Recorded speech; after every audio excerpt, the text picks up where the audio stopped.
नमो अरहन्ताणं नमो सिद्धाणं नमो आयर्याणं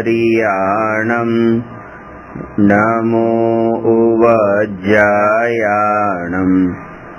नमो लोये सव्वसाहूणम्।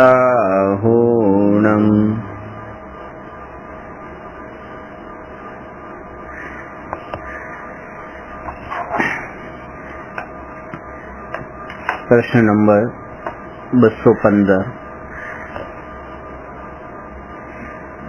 બહિરાત્મા એટલે શું?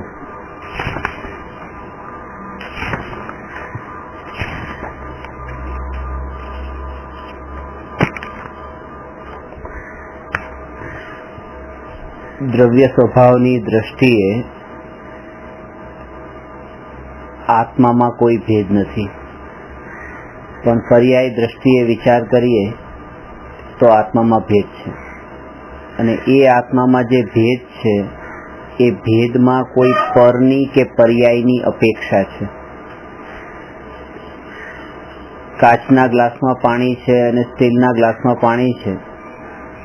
એ પાણીમાં બે ભેદ પડ્યા કે કાચનું પાણી, કાચના ગ્લાસમાં રહેલું પાણી અને સ્ટીલના ગ્લાસમાં રહેલું પાણી, એવું પાણી બે પ્રકારના પાણી અહીંયા છે. પણ સ્વભાવની દ્રષ્ટિએ જોઈએ તો બંને H2O છે. સ્વભાવમાં ભેદ નથી. હવે જે ભેદ પડ્યો એમાં પરની અપેક્ષા છે, ગ્લાસની અપેક્ષા છે. તો એવી રીતે આત્મામાં સ્વભાવની દ્રષ્ટિએ સંસારી કે સિદ્ધ આત્મામાં કોઈ ભેદ નથી. આત્મા આત્મા છે, જ્ઞાન સ્વભાવી છે. પણ પર અને પર્યાયની દ્રષ્ટિએ જોઈએ. પરની દ્રષ્ટિએ જોવાનો અર્થ એ કે શરીરની દ્રષ્ટિએ જોઈએ તો એકેન્દ્રિયના શરીરમાં, બે ઇન્દ્રિય શરીરમાં, તો એના કારણે એકેન્દ્રિય જીવ, બે ઇન્દ્રિય જીવ એવા ભેદ પડે છે. અને પર્યાયની દ્રષ્ટિએ જોઈએ તો રાગી અને વિતરાગી, દુઃખી અને સુખી, અજ્ઞાની અને જ્ઞાની, સંસારી અને મુક્ત, આવા ભેદ પડે. તો ભેદ જ્યાં પડે છે ત્યાં પર અને પર્યાયની અપેક્ષા હોય છે. અને અહીંયા પર્યાયની અપેક્ષાએ આત્માના 3 ભેદ બતાવ્યા છે. પહેલો ભેદ બહિરાત્મા, બીજો અંતરાત્મા અને ત્રીજો પરમાત્મા. બહિરાત્માનો અર્થ શું? કે જે આત્મા બહારમાં રચ્યો પચ્યો રહેતો હોય એ બહિરાત્મા, અને જે અંદરમાં લીન હોય એ અંતરાત્મા. એમ નહીં. બહિરાત્માનો અર્થ એ છે કે જે આત્માની દ્રષ્ટિ બાહ્ય ક્રિયાઓ ઉપર અને બાહ્ય સંયોગો ઉપર હોય એવી દ્રષ્ટિવાળો આત્મા, એ આત્મા બહિરાત્મા છે. એટલે યુદ્ધ કરતી વખતે તો એ બારમાં રચ્યા પચ્યા છે, ભોગ ભોગવતી વખતે તો બારમાં રચ્યા પચ્યા છે. ખાતા પીતા હરતા ફરતા દુકાન પર બેઠા પણ જ્ઞાની એ બારમાં રચ્યા પચ્યા છે. તો બારની દ્રષ્ટિએ જોશું તો એ તો પૂરેપૂરા બારમાં છે.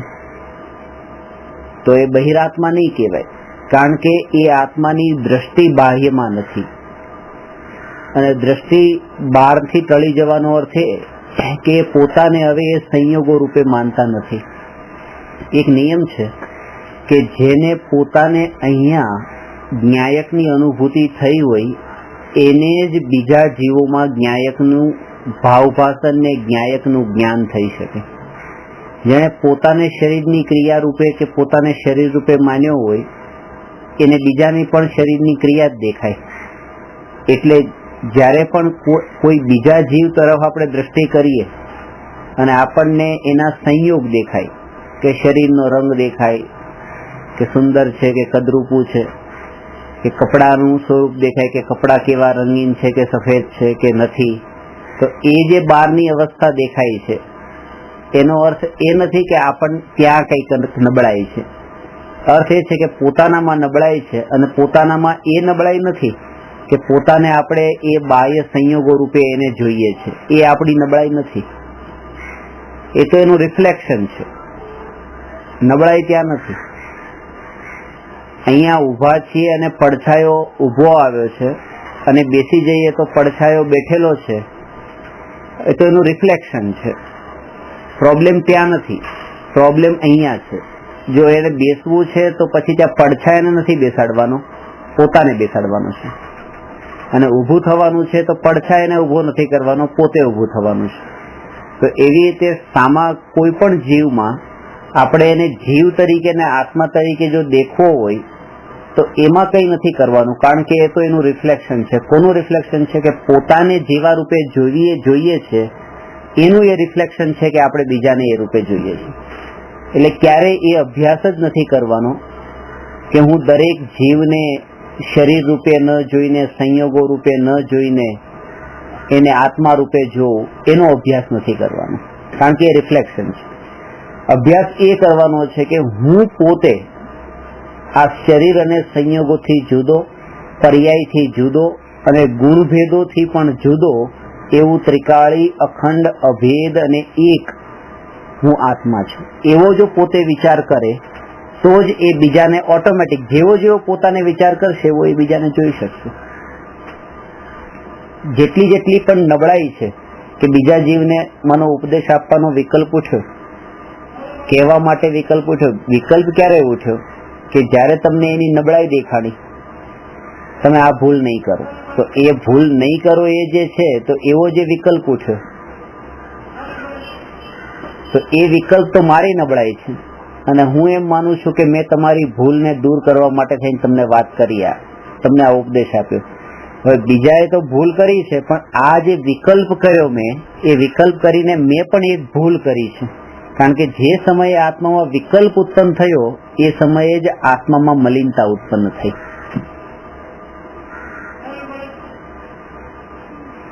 કોઈને બીડી પીવાનો વિકલ્પ ઉઠ્યો તો મેં એને એમ કીધું કે ભાઈ તું બીડી નહીં પી. તો બે પ્રકારના વિકલ્પ છે. એક તો એવો વિકલ્પ કે એને બીડી પીવાનો વિકલ્પ ઉઠ્યો એ વિકલ્પ, અને બીજો વિકલ્પ મારો કે તું બીડી નહીં પી એવો એક વિકલ્પ. હવે ત્યાં મેં જે એને વાત બતાવી કે તું બીડી નહીં પી, એ જે મારો વિકલ્પ છે તો પોતાની મર્યાદાની અંદર હતો, અને એનો જે બીડી પીવાનો વિકલ્પ છે એની મર્યાદામાં હતો. હું મારી મર્યાદામાં જે ઉત્પન્ન થતા જે વિકલ્પો છે એને નથી રોકી શકતો. એ વિકલ્પને હું ન રોકી શક્યો કે તું બીડી નહીં પી, એવો વિકલ્પ નહીં રોકી શક્યો. અને હું એક્સપેક્ટેશન એવું રાખું છું કે એનો વિકલ્પ રોકાઈ જાય કે બીડી નહીં પી. બીજાના વિકલ્પોને રોકવાના પોતાના જે વિકલ્પો છે એ વિકલ્પ આત્માની મલિનતા છે, સામે ક્યાંય મલિનતા નથી. અને એક સ્થિતિ એવી આવે છે કે જ્યારે બીજા આત્માઓમાં ઉત્પન્ન થતા વિકલ્પો મારી દ્રષ્ટિમાં આવતા નથી તો મને ભગવાન સ્વરૂપ દેખાય છે. અને ભગવાન સ્વરૂપ દેખાય છે તો સહજ કહેવાનો વિકલ્પ ઉઠતો નથી, કારણ કે ભગવાનને શું કહેવું? જ્યાં ભૂલ દેખાતી નથી ત્યાં ભૂલને સુધારવાનો પણ વિકલ્પ નથી ઉઠતો. અહીંયા કોઈ એમ કે જ્ઞાનીને પણ વિકલ્પ તો ઉઠે છે, જાણે છે કે આ રાગ દ્વેષ કરે છે તો જ્ઞાની પણ શાસ્ત્રો પણ લખે છે, ઉપદેશ પણ આપે છે, અને વિકલ્પ તો જ્ઞાનીને પણ થાય છે. તો જ્ઞાનીએ એવો વિચાર નહીં કર્યો હોય કે જ્યારે હું મારા વિકલ્પને નથી રોકી શકતો તો એના રાગ દ્વેષના વિકલ્પને ક્યાં રોકી શકવાનો છું? જવા દે, નથી આપવા ઉપદેશને, વિકલ્પ જ નથી કરવા. એ બરાબર છે.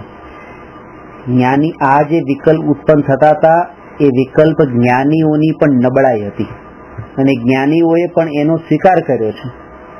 અને જ્ઞાનીઓએ જેનો સ્વીકાર કર્યો કે આ મારી નબળાઈ છે, અજ્ઞાની એને આદર્શ માની લે છે. ખાસ તો એ કે ઉપદેશ આપવો જોઈએ, કોઈ ભૂલ કરતો હોય તો એને બચાવવું જોઈએ. જ્ઞાની કહે છે અમારાથી નથી રહેવાતું, આ અમારી નબળાઈ છે, જો તમારાથી બની શકે તો તમે આવી નબળાઈથી પણ તમે બહાર નીકળજો. અમે તો અલૌકિક માર્ગના જે વિકલ્પો છે ઉપદેશ આપવાના, એ વિકલ્પોથી પણ છૂટવાનો અભ્યાસ કરીએ છીએ. તમે એ વિકલ્પ ઉપદેશ આપવાના વિકલ્પની જયારે વાત કરી તો તમે તો બધા જ વિકલ્પોને ઉપાદેય માની લીધા, કરવા યોગ્ય માની લીધા. કે કોઈ ખાડામાં પડતો તો એને પણ કીધું કે જોઈને ચાલજે, કોઈ આ કરતો હોય તો તું આમ નહીં કર. બધા માટે કંઈક ને કંઈક કહેવાના વિકલ્પો કર્યા, અને એના કારણે પોતાની જાગૃતતા ન રહી સ્વભાવની. ઉપદેશનો બીજો આપણે અર્થ કાઢીએ તો મન, વચન ને કાયા બોલવાને ઉપદેશ ગણીએ છીએ એવી રીતે શરીરના આચરણને પણ ઉપદેશ ગણાય. કહું શરીરના આચરણને જે કહેવું તો કહેવું, જેમ અંદરમાં આત્મા નિર્મળ થયો છે એવી રીતે એ નિર્મળતા બહારમાં વ્યક્ત થઈ કે આત્માનું સ્વરૂપ આવું છે વચન થકી વ્યક્ત થયું. શાસ્ત્રમાં 4 વાત બતાવી છે સત્ય માટે: સત્યાનુવ્રત, સત્ય મહાવ્રત, ભાષા સમિતિ અને વચન ગુપ્તિ. સત્યાનુવ્રતનો અર્થ એ છે આંશિક અસત્યનો ત્યાગ, આંશિક અસત્યનો ત્યાગ અને આંશિક સત્યનું પાલન. અણુવ્રત છે એટલા માટે આંશિક વ્રત છે. 5મા ગુણસ્થાન વર્તી શ્રાવકને આ સત્યાનુવ્રત હોય છે. સત્ય મહાવ્રતનો અર્થ એ છે કે હવે જે કંઈ પણ બોલે એ પૂર્ણ સત્ય, તો પૂર્ણ સત્યનું પાલન કરવું એનું નામ છે સત્ય મહાવ્રત. એનાથી પણ આગળ છે કે હવે જેટલું પણ બોલવું એટલું સત્ય જ બોલવું એ તો કીધું, પણ એમાં પણ હવે ખબર છે કે તમારામાં ઘણી બધી ભૂલ છે, ઘણા બધા દોષ છે, તો પણ કે આ વાત આ જીવને કહેવા યોગ્ય નથી. સત્ય એ જ છે તો પણ સત્યને જાણતા હોવા છતાં પણ બધું સત્ય નથી બતાવી દેતા. એ સત્યમાં પણ હવે એવા શબ્દોનું એવું જ સત્ય બોલે કે જે હિત, મિત અને પ્રિય હોય.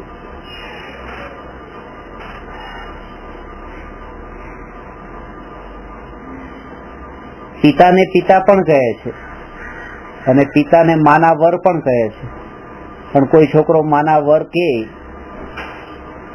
તો એ સત્ય તો છે જ, પણ એ સત્ય બોલવા યોગ્ય નથી, એ કોઈને પ્રિય લાગે એવું નથી.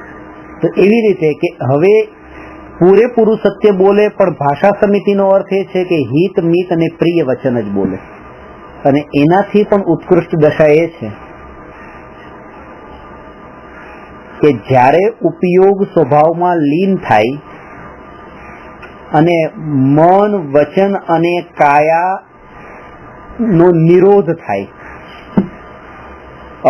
ત્યાં સ્થિરતા આવી ગઈ મન, વચન અને કાયાની, એનું નામ સત્ય ધર્મ છે. ત્યાં ધર્મની પ્રાપ્તિ થઈ છે, એ આત્માની નિર્મળતા છે.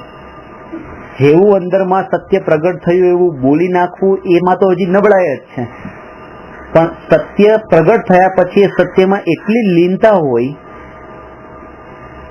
કે હવે ના તો મનમાં ઉપદેશ આપવાનો વિકલ્પ ઉઠે છે, ન તો વચન થકી ઉપદેશ નીકળે, ન તો કાયા થકી કોઈ ક્રિયા થાય.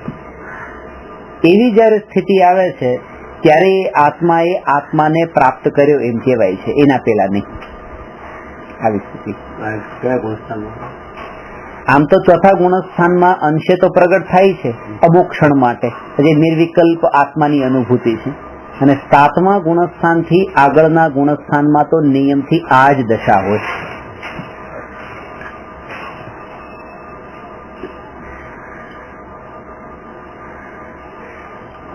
કારણ કે આ છદ્મસ્ત જીવોની વાત છે.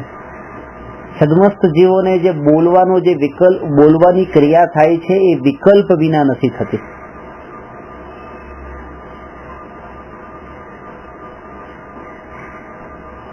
અને પહેલા તો પોતાનું પ્રયોજન, પોતાના આત્મામાં રહેલી જેટલી અશુદ્ધતા છે એ અશુદ્ધતાને પૂરેપૂરી જ્યાં સુધી ક્ષય ન થાય, દૂર ન થાય, ત્યાં સુધી એ બીજાને ઉપદેશ આપવાનો વિકલ્પ. તીર્થંકર ભગવાન ઉપદેશ આપે છે, પણ મોહનો પૂરો ક્ષય થયો છે. જે પુરુષાર્થ કરવાનો તો પુરુષાર્થ ત્યાં પૂર્ણ થયો, રાગનો અંશ પણ નથી રહ્યો, અને એટલા માટે એ ઉપદેશ સહજ નીકળ્યો, વિકલ્પથી નથી નીકળ્યો. હવે એ આદર્શ માને કે તીર્થંકર ભગવાને ઉપદેશ આપે છે તો આપણે પણ સત્ય ઉપદેશ તો આપવો જોઈએ ને, કે નહીં, હજી તમારી નબળાઈ છે ને, તમે તમારું કામ હજી અધૂરું છે, તમારું કામ બાકી છે ને તમે બીજાના કામમાં તમે હજી મદદ કરવા જાઓ છો. પેલા તમારું કામ પૂરું કરો, અને મદદ કરવા જ્ઞાનીઓ પણ ગયા છે, પણ જ્ઞાનીઓએ એને નબળાઈ માની છે, એને ઉપાદેય નથી માન્યું. અજ્ઞાની ભૂલ ત્યાં જ કરે છે કે જ્ઞાનીઓએ જે કર્યું છે તો એ જ્ઞાનીઓએ કઈ દ્રષ્ટિએ કર્યું છે એ વિચારે નથી આવતો. જ્ઞાનીઓએ કર્યું એટલે મારે કરવું છે. કે ભોગ ભોગવવાની વાત છે તો કે ના, એ તો જ્ઞાની, કે એ તો અશુભ છે, તો પછી એ તો સમજાઈ જાય છે કે ચલો જ્ઞાનીઓએ કરી કે આપણે એ કરવા યોગ્ય નથી. પ્રવચન આપવું તો કે એ તો જ્ઞાનીઓએ આપ્યું હતું ને તો સારું કામ છે, એ આપવામાં શું વાંધો છે, કે એ પણ નબળાઈ છે. એ વિકલ્પ ક્યારે ઉઠ્યો? એ વિકલ્પ ત્યારે જ તમને ઉઠ્યો. વિકલ્પ ઉઠે છે ત્યારે કે જ્યારે તમને એમાં કઈ તમારી દ્રષ્ટિ પર્યાય ઉપર રહી છે, કે તમે બીડી નહીં પીવી એમ જે કીધું તો એની દ્રષ્ટિ એના પર્યાય ઉપર છે, કારણ કે એની પર્યાય કેવી છે સામાવાળાની, કે બીડી પીવાનો વિકલ્પ એ પર્યાય છે. એ પર્યાય ઉપર જયારે દ્રષ્ટિ ગઈ છે ત્યારે જ અહીંની પર્યાયમાં વિકલ્પ ઉત્પન્ન થયો છે. ત્યારે ભગવાન જ છે એવી જયારે દ્રષ્ટિ, દ્રવ્ય દ્રષ્ટિ સ્થાપિત થશે ત્યારે કોઈ વિકલ્પ અહીંયા પોતાની પર્યાયમાં ઉત્પન્ન નહીં થાય એના સંબંધમાં. અને એ ત્યારે જ થઈ શકશે જયારે પોતાને દ્રવ્ય દ્રષ્ટિએ જોયો હશે ત્યારે. એ દ્રવ્ય દ્રષ્ટિએ આજ સુધી જેને જોયો નથી, જેને જોયો નથી એવા આત્માને અહીંયા બહિરાત્મા કહ્યો છે, જેની દ્રષ્ટિ 12માં છે. 6 ડાળામાં બહિરાત્માની પરિભાષા બતાવી છે. દેહ જીવ કો એક ગિને બહિરાત્મ તત્વ મુધા હૈ. આત્મા અને શરીર એ બે દ્રવ્ય ભિન્ન ભિન્ન છે અને બે દ્રવ્યને એક માને છે, એ બહિરાત્મા છે. અહીંયા વસ્તુ છે બે અને એને માને છે એક, અને એક માનવાના કારણે એનું જે ફળ છે એ 4 ગતિનું પરિભ્રમણ છે. એના માટે હું એક દ્રષ્ટાંત આપતો હોઉં છું કે એક બજારમાં એક દુકાન પર હું વસ્તુ લેવા માટે ગયો. 15 રૂપિયાની વસ્તુ હતી અને 20 રૂપિયા આપ્યા. એને 5 રૂપિયા પાછા આપ્યા અને લઈને આવી ગયો. પણ હું તો એમ સમજતો હતો કે એને 5 રૂપિયા પાછા આપ્યા છે. પણ આજકાલ જે રીતે બજારમાં ચાલે છે કે જૂના 50 પૈસાને એવી રીતે જોડીને ફેવિકોલથી એને જાડો 5નો સિક્કાનો આકાર થઈ જાય, એવી રીતે એને મને ફેવિકોલથી જોડેલો એ સિક્કો આપી દીધો. પછી થોડી વાર પછી એ દુકાને વસ્તુ લેવા ગયો 5 રૂપિયાની. તો એ તો બધાને આવી રીતે સિક્કા બનાવીને આપતો હતો દુકાનદાર. એટલે પોતે તો જોઈને જ લે, એટલે એને છીણીને હથોડીથી એને અલગ કરીને બતાવી દીધું મને કે આ તો 2.50 પૈસા છે. મેં એને કીધું, મેં હું તો આ થોડી વાર પહેલા અહીંથી જ લઈને ગયો હતો. તો કે ના ચાલે, આ નજરની સામે જોયું, તમારે જોઈ લેવું જોઈએ ને. નહીં માન્યું. મેં વિચાર કર્યો કે ભૂલ કોની હતી, કે ભૂલ મારી હતી. કે શું? કે વસ્તુ હતી 2.50 પૈસા અને મેં માની 1, અને એના ફળમાં જે નુકસાન થયું એ નુકસાન 4 રૂપિયાનું ગયું. તો બે વસ્તુને એક માનવાનું ફળ આ છે. તો કે ત્યાં 4 રૂપિયાનું નુકસાન ગયું એ તો ચાલશે, પણ કે આત્મા અને શરીરને એક માનવાના ફળમાં જે 4 ગતિના પરિભ્રમણનું જે નુકસાન છે એ નહીં ચાલે. કારણ કે અત્યારે દ્રષ્ટિ એ જ છે મિથ્યા દ્રષ્ટિની, કે દરેકને એ સંયોગોની સાથે જ એને જોવે છે, અને એટલા દૂર દૂર સુધીના સંયોગો. ખાલી એટલું નથી કે સંયોગો સાથે મેં તમને જોયા એટલે કે આ આત્માને મેં એમના શરીરના સાથે, કે આ સુંદર શરીરમાં રહેલા આત્મા એવા રૂપે જોયા એમ નહીં. આ સુંદર કપડા સાથે રહેલા આત્મા એ પણ જોયા છે, અને એટલે સુધી જ મેં તમને નથી જોયા. એનાથી પણ આગળ, કે આવી ગાડી વાળા, આવા ઘર વાળા તમે, એનાથી પણ વધારે આગળ કે આ મુંબઈમાં છે આત્મા, આ આત્મા મુંબઈમાં છે એ રૂપે જોયા. અને અહીંયાથી એનાથી વધારે કે આ ભારતમાં છે. મેં આ આત્માને આખા દેશ સાથે જોડીને જોયો છે, કે આ આત્મા અત્યારે ભારતમાં છે. અને જો આ જ આત્મા એમ કે હું પાકિસ્તાનમાં સેટલ થાઉં છું, તો તરત જ તમે પાકિસ્તાનમાં જઈને શું કરશો? કારણ કે દ્રષ્ટિમાં તો એ છે કે આખા ભારત દેશ સાથે આ આત્માને જોડી દીધો છે. અને એનાથી પણ વધારે કહું તો આ મધ્યલોક સાથે પણ જોડ્યો છે કે આ મધ્યલોકમાં રહેલો આત્મા આ 3 લોક સાથે જોડેલો છે. આ આત્માને આખા જગત સાથે અત્યારે આ જોડીને જોવા વાળી જે દ્રષ્ટિ છે એ દ્રષ્ટિ જયારે ટળી જાય ત્યારે બહિર આત્મા પણ ટળી એમ કહેવાય. આ વાત ખબર નથી પડતી, લાગે છે બહુ સૂક્ષ્મ. હમણાં મને કોઈ કીધું કે એક વિદ્વાન પોતાના પ્રવચનમાં એમ કહેતા હતા કે તમારો જે મોક્ષ અટક્યો છે એક 10-15 જણાના કારણે જ અટક્યો છે. તમારી આજુબાજુમાં જે 10-15 જણા છે એના જ કારણે તમારો મોક્ષ અટક્યો છે, વધારે કોઈ એમાં કારણભૂત નથી. એમ નથી. જેમ આખા જગતને તરફ જોવાની દ્રષ્ટિ છે ને એટલા માટે એ આખા જગતના અંદર ક્યાંક ને ક્યાંક બધા કોઈને કોઈ વિષયોમાં પ્રત્યક્ષ કે પરોક્ષ રૂપે અટકેલો છે. અંદર કસાય જે છે એ કસાય ખાલી 10-15 લોકો માટેનો એનો નથી. નીચે એક ગાડી છે, એ ગાડી પ્રત્યે તમને કસાય છે. એની જ બાજુમાં બીજી ગાડી છે, એના પ્રત્યે તમને કસાય છે. એની બાજુમાં એક ભાઈ ઉભો છે, એના પ્રત્યે તમને કસાય છે? કોઈ કસાય નથી. અહીંયા શાંતિથી બેઠા છે. પણ એક ગાડી જે છે એ ગાડી તમારી છે, એ ગાડી લઈને તમે નીકળ્યા. બીજી જે ગાડી છે એ ભાઈની છે, એ એની ગાડી લઈને નીકળ્યો. રસ્તામાં તમારી પાછળથી ગાડી ઠોકર લાગી ગઈ તો ગાડી ટકરાતા જ કસાય ઉત્પન્ન થયો. એ કસાય કોના સંબંધમાં ઉત્પન્ન થયો? કે આ ગાડી પ્રત્યેનો રાગનો કસાય હતો, એટલા માટે પાછળની ગાડી અને ગાડી વાળા એ બંને પ્રત્યે દ્વેષનો કસાય ઉત્પન્ન થયો. અહીંયા બેઠા છીએ ત્યારે આપણને એમ લાગે છે કે એ ભાઈ સાથે મારે કઈ નથી, એ ગાડી સાથે પણ કઈ નથી,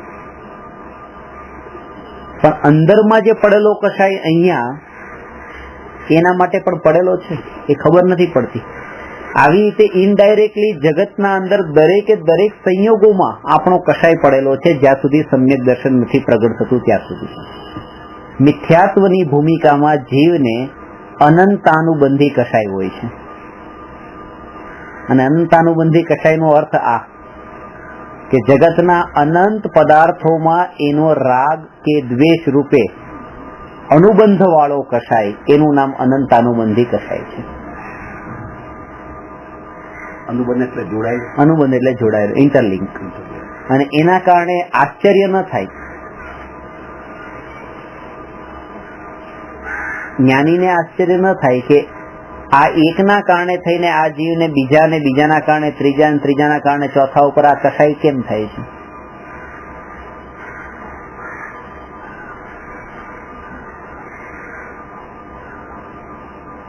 દુકાન પર બેઠા હોય અને માનો એ નોકર પર ઝઘડો કર્યો તો નોકર સમજશે કે આજ પત્ની સાથે ઝઘડો કરીને આવ્યા છે એટલા માટે મારી સાથે આવું કરે છે. આમાં પત્ની ક્યાં આવી? પણ એ સમજે છે કે આ એકનો ક્રોધ જે છે એ બીજા ઉપર, બીજાનો ત્રીજા ઉપર, ત્રીજાનો ચોથા ઉપર. આ કસાય જે છે ને એ કસાય તો પોતે આત્મા તો એકનો એક જ છે. પત્ની સાથે ક્રોધ કરેલો જે આત્મા છે એ આત્મા અત્યારે ફરતો ફરતો અહીં આવે, એ નિમિત્તની શોધમાં છે કે ક્યાં મને નિમિત્ત મળે અને ક્યાં કોના ઉપર હું ક્રોધ એ કસાયને વ્યક્ત કરું. અને એ વિકલ્પો એને સહજ એવા ઉઠવાના છે.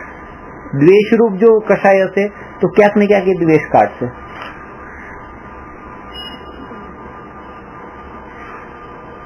એ કસાયનો એ સમયે ધારા રૂપે કેવો ચાલે છે કે આમ માનો કે 15 રૂપિયા પણ ટેક્સી ના થયા છે તો 20 રૂપિયા રોજ આપી દેશે, પણ આજે પત્ની સાથે ઝઘડો કરીને નીકળ્યો છે ઘરેથી અને 19 થયા છે તો 20 નહીં આપે, 1 રૂપિયો લઈને જ કે મારે જોઈએ જ તે, કારણ કે ત્યાં કસાય ત્યાંનો અહીંયા વ્યક્ત થયો છે.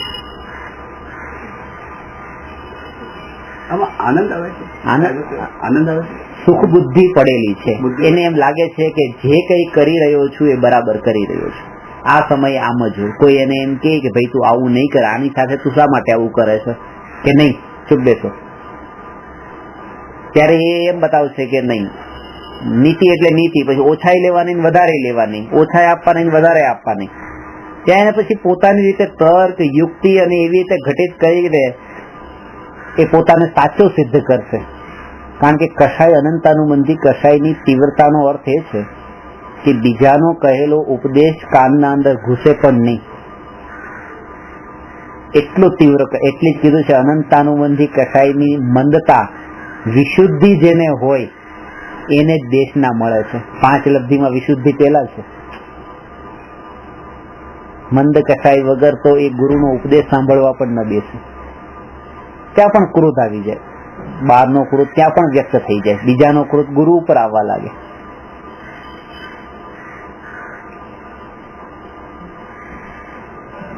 છોકરો પોતાની ગર્લફ્રેન્ડ ને મળીને આવ્યો, એટલો ખુશ છે, એટલો ખુશ છે, મમ્મી પપ્પા માટે મોટી ગિફ્ટ લઈને ઘરે આવી ગયો.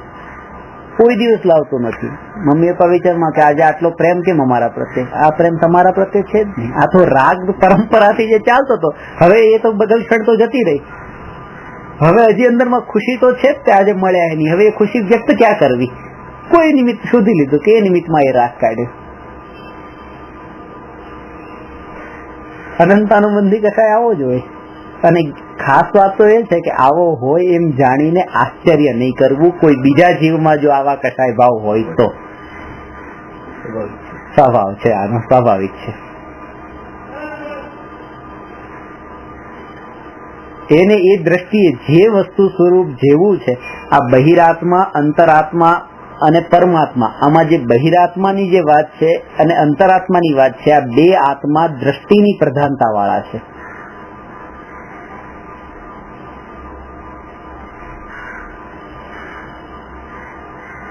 એમાં દ્રષ્ટિની મુખ્યતા છે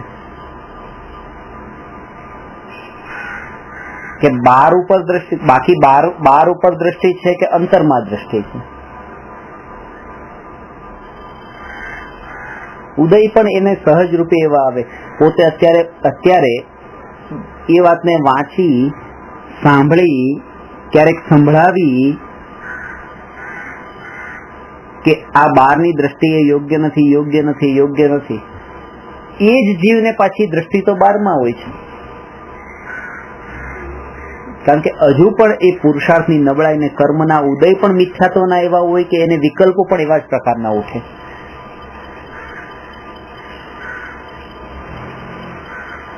એની પણ આકુળતા ન કરે કે આ ક્યારે જાય, ક્યારે જાય, ક્યારે જાય. પોતાનો પુરુષાર્થ ચાલુ રાખે પણ એમાં ફેરફાર કરવાનો વિકલ્પ ન કરે. પુરુષાર્થ એટલે એ કે દરેક સમયની જાગૃતિ.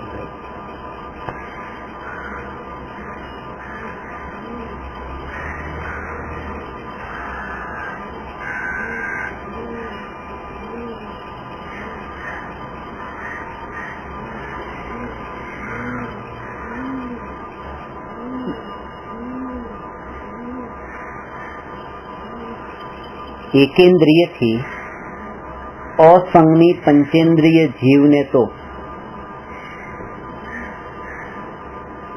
એવો વિચાર પણ નથી આવતો કે હું આત્મા આ શરીરથી જુદો છું.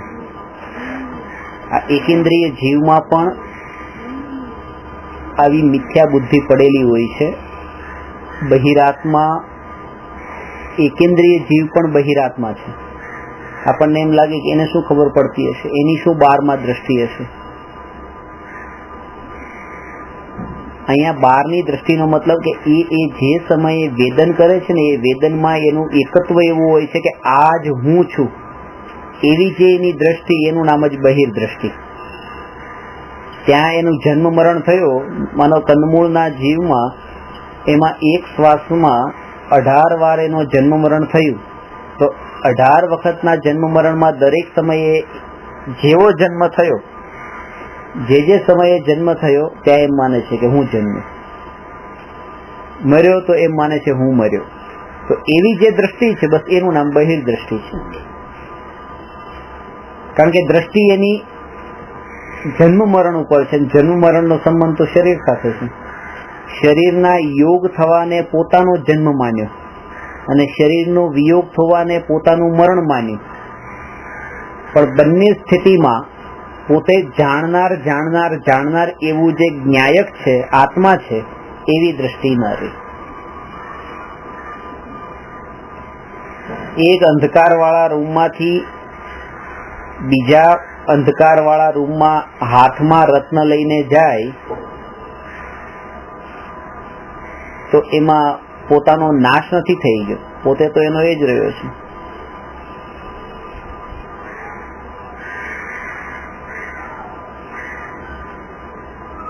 પણ શું થાય છે કે જે રૂમમાં એ રત્ન લઈને જાય છે તે રૂમમાં એને મહિમા એ રૂમની જ આવે છે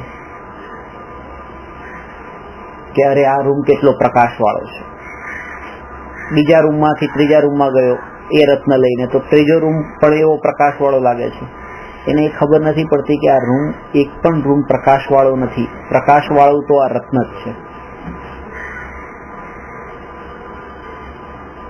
તો એવી રીતે અજ્ઞાની જે શરીરમાં જાય છે એ શરીરની મહિમા આવે છે કે અરે વાહ શરીર કેટલું જીવંત છે, કેટલું આવી રીતે સુંદર દેખાય છે, હૃષ્ટપૃષ્ટ છે.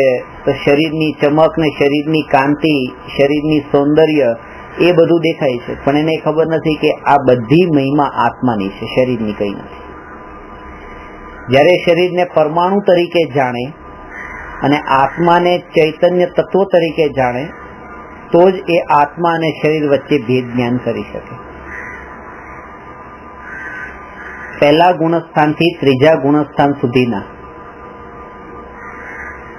બધા જ જીવ નિયમથી બહિરાત્મા છે. કારણ કે પહેલા ગુણસ્થાનથી ત્રીજા ગુણસ્થાનમાં સમ્યક દર્શન નથી, મોક્ષ માર્ગ નથી, મોક્ષ માર્ગ પર લાગ્યા નથી, ચાલ્યા નથી, એ જીવ બધા જ બહિરાત્મા છે.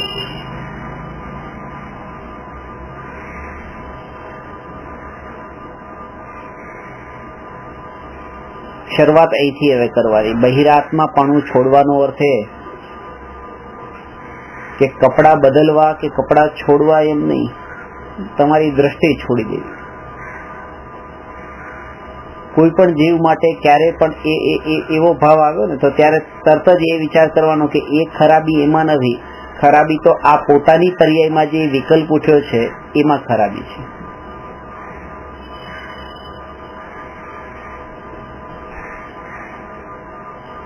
તો જગતના જે મોટા મોટા પાપ પણ જે કોઈ થતા હોય તો એ પણ તમને પાપ નહીં લાગે. અત્યારે તમે એમ જોવો કે દાઉદ ઇબ્રાહિમ છે તો કે આટલો મોટો ગુંડો છે, આમ છે, એ બધી એ દ્રષ્ટિએ તમે જોયું ને આટલા લોકોને મારે છે, એનું નામ કાનમાં પડતા જ તે એવો ભાવ તો વિકલ્પ તો એ સમયે તો એવો જ ઉઠે છે કે બસ એ આ. પણ એમ હવે જ્યારે એનું નામ લેવામાં આવે ત્યારે કે એનામાં પણ જીવત્વ નામની શક્તિ, એનામાં પણ એવી રીતે વિભુ શક્તિ, પ્રભુ શક્તિ, એવી એ શક્તિને હવે એની નામની સાથે જોડીએ તો એમ લાગે આ શક્તિનું અપમાન કર્યું, આ શક્તિને એની સાથે ક્યાં જોડી દીધી.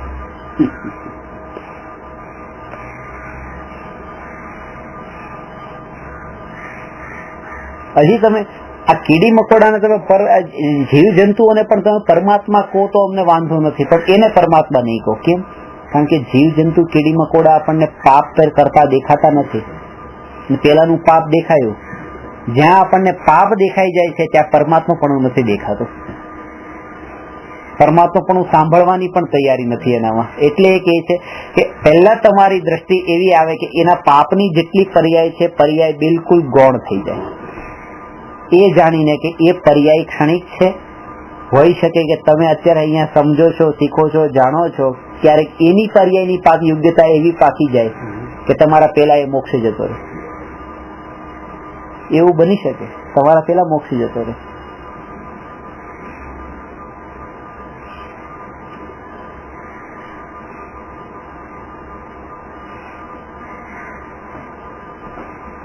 આમાં ભવિતવ્યતા એનો એની હોનહાર એની એવી હોય, એનું કાળ લબ્ધિ પણ એ વખતે એનો કાળ એવો પાક્યો હોય. અત્યારે એની કાળ લબ્ધિ નથી પાકી. આખોતા તો ત્યારે થાય છે કે જયારે એના કાળ પરની શંકા થાય છે, ત્યારે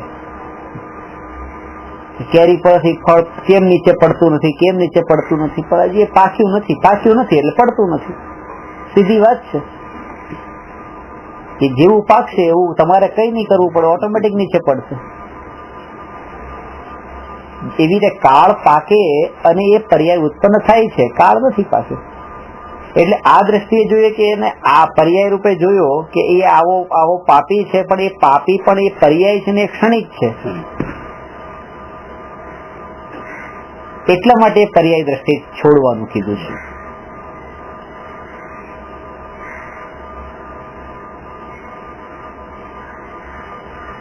મેં તમને વાત કરી હતી કે અહીંથી 123 જીવ છે જે મહાવિદ્ય ક્ષેત્ર જવાના છે. હા, અહીંથી આ પૂરા આખા કાળમાં આ 6 મહિના ના, પૂરા 21,000 વર્ષમાં, પાંચમ કાળના 21,000 વર્ષમાં 123 જીવ છે માત્ર. હા, કે જે અહીંથી ભરત ક્ષેત્ર થી મરીને વિજય ક્ષેત્ર જન્મ લેવાના છે. અને એ પાછા મિથ્યા દ્રષ્ટિ, સમ્યક દ્રષ્ટિ નહીં, જ્ઞાની નહીં, અજ્ઞાની. કારણ કે સમ્યક દ્રષ્ટિ મનુષ્ય મરીને કર્મભૂમિનો મનુષ્ય ન થાય. એટલે અત્યારે તમે સમ્યક દ્રષ્ટિ છો તો હવે તમે અહીંથી મરીને પાછા અહીંયા તમે મનુષ્ય તરીકે ન જન્મ લેવો. સમ્યક દ્રષ્ટિ મનુષ્ય મરીને કર્મભૂમિનો મનુષ્ય ન બને, ભોગભૂમિમાં જાય અથવા તો દેવગતિમાં જાય. તીર્થંકર ભગવાન પણ અહીંયા કર્મભૂમિમાં જન્મ્યા હતા ને તો સમ્યક દ્રષ્ટિ હતા, પણ એ મનુષ્યથી નતા જન્મ્યા, તો દેવમાંથી જન્મ્યા હતા.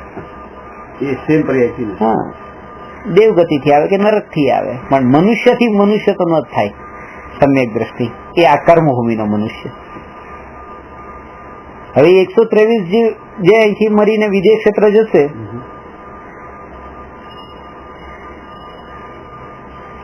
એમાં 21,000 વર્ષનો જે ગાળો છે એમાં 3,000 વર્ષના 7 ટુકડા કરવાના. થઈ ગયા? 3,000 વર્ષનો પહેલો ટુકડો, 3,000 વર્ષનો બીજો ટુકડો. અત્યારે પહેલો ટુકડો ચાલી રહ્યો છે, જે 2500 વર્ષ થયા છે. 2,500 વર્ષ જેવું થયું, એટલે હજી 400-500 વર્ષ બાકી છે આ પહેલા ટુકડાનું. રનિંગ છે પહેલો પાર્ટ. એ 123 જીવ માંથી આ પહેલા ટુકડામાંથી 64 જીવ જવાના છે. મોટા ભાગના જીવ તો આ પહેલા માંથી જ જતા રહેશે. અડધા ઉપરના જીવ જે બાકીના 6 કાળમાં જે જશે ને એનાથી પણ વધારે. હા, 6 કાળ એટલા 6 ટુકડામાંથી. પહેલા ટુકડામાંથી 64, બીજા ટુકડામાંથી 32, ત્રીજા ટુકડામાંથી 12, ચોથામાંથી 8, પાંચમામાંથી 4, છઠ્ઠામાંથી 2 અને સાતમા ટુકડામાંથી 1 છે. આમ કુલ 123 જીવ કે જે કિનારા ઉપર આવી ગયા છે અહીંયા અને અટકી ગયા છે, અને એવી ખાલી એક ભાવની વાર છે. તમે અહીંથી અત્યારે અહીંયા ક્લાસમાં બેઠા છો, હું પણ બેઠો છું, તમે મારી પાસે શીખો છો, ભણો છો. મરણ થયું તમારું, અહીંથી મહાવિદ્ય ક્ષેત્ર જન્મ્યા, અને એ પાછા 123 જીવ જે મહાવિદ્ય ક્ષેત્ર જન્મ લેવાના છે એ બધા 9મા વર્ષે તો કેવળી થવાના જ પાછા. અહીંથી મરણ થશે ત્યાં 9મા વર્ષે, 9 વર્ષની ઉંમરે તો કેવળ જ્ઞાન પામશે. અને 1 કરોડ પૂર્વ વર્ષનું આયુષ્ય છે, તો 1 કરોડ પૂર્વ વર્ષનું આયુષ્ય માઇનસ આ 9 વર્ષ, એટલો ટાઈમ અરિહંત દશામાં ત્યાં વિચરણ કરશે અને પછી એ મોક્ષે જશે. હવે અહીંથી મરણ થયું તમારું, તમે ત્યાં જન્મ્યા, 9મા વર્ષે કેવળ જ્ઞાન પામ્યા. આજથી 10 વર્ષ પછી 2021ની સાલમાં હું અહીંયા હાથ જોડીને ક્લાસ આપતો નમો અરહંતાણમ શરૂ કરું, હું તમને નમસ્કાર કરતો, તમે હરિયન બની ગયા છો. આજે મારી પાસે બેસીને ભણવા વાળા, હું એમને નમસ્કાર કરું છું. હજી હું તો સાધુમાં પણ નથી, તમે પહેલા પરમેશ્વરમાં આવી ગયા છો, હું છેલ્લામાં પણ હજી નથી આવ્યો. હું વિચાર જ કરું છું કે મારે દીક્ષા લેવી છે, હું વિચારમાં જ અટક્યો છું. તમે તમારા પુરુષાર્થના બળથી ને તમારી કાળલબ્ધિ પાકવાથી તમે ત્યાં હરિહન દશામાં છો. Never under estimate anybody. દરેક જીવ ક્યારેય પણ પુરુષાર્થ કરીને આગળ જઈ શકે છે, અને એટલા માટે જ પર્યાય દ્રષ્ટિ છોડવાનું કીધું છે.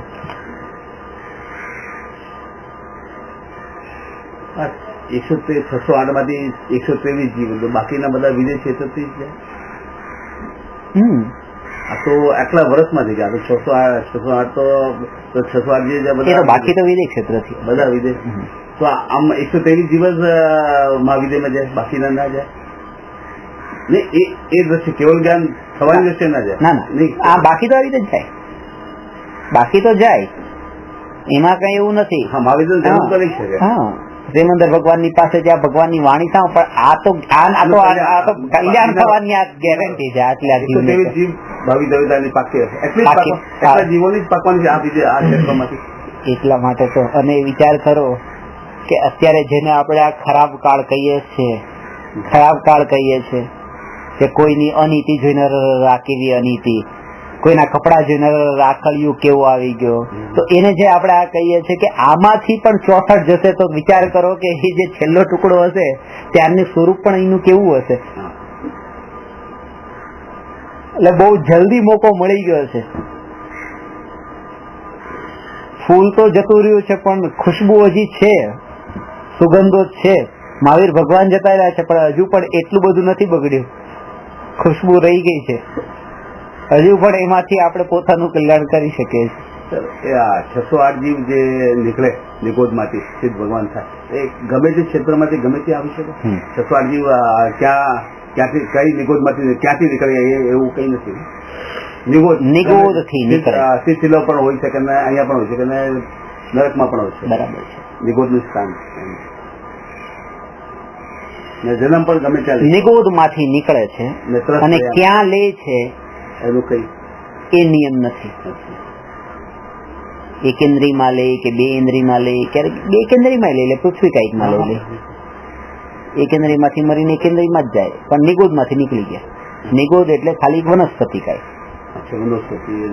સાધારણ વનસ્પતિ કાયના જે જીવ એને નિગોદના જીવ કહેવાય. એની કેટેગરીનું નામ જ એ છે, નિગોદિયા જીવ એટલે સાધારણ વનસ્પતિ કાય. 5 પ્રકારના જે એકેન્દ્રિય છે, પૃથ્વી, જળ, અગ્નિ, વાયુ ને વનસ્પતિ, એ વનસ્પતિ 2 પ્રકારની, સાધારણ અને પ્રત્યેક. એમાં જે 4.5 ભેદ થયા, પૃથ્વીકાય, જલકાય, અગ્નિકાય, વાયુકાય અને પ્રત્યેક વનસ્પતિકાય, એ સિવાય એ 4.5 ભેદ અલગ, અને આ અડધો સાધારણ વનસ્પતિ. સાધારણ વનસ્પતિકાયનું નામ છે નિગુણ.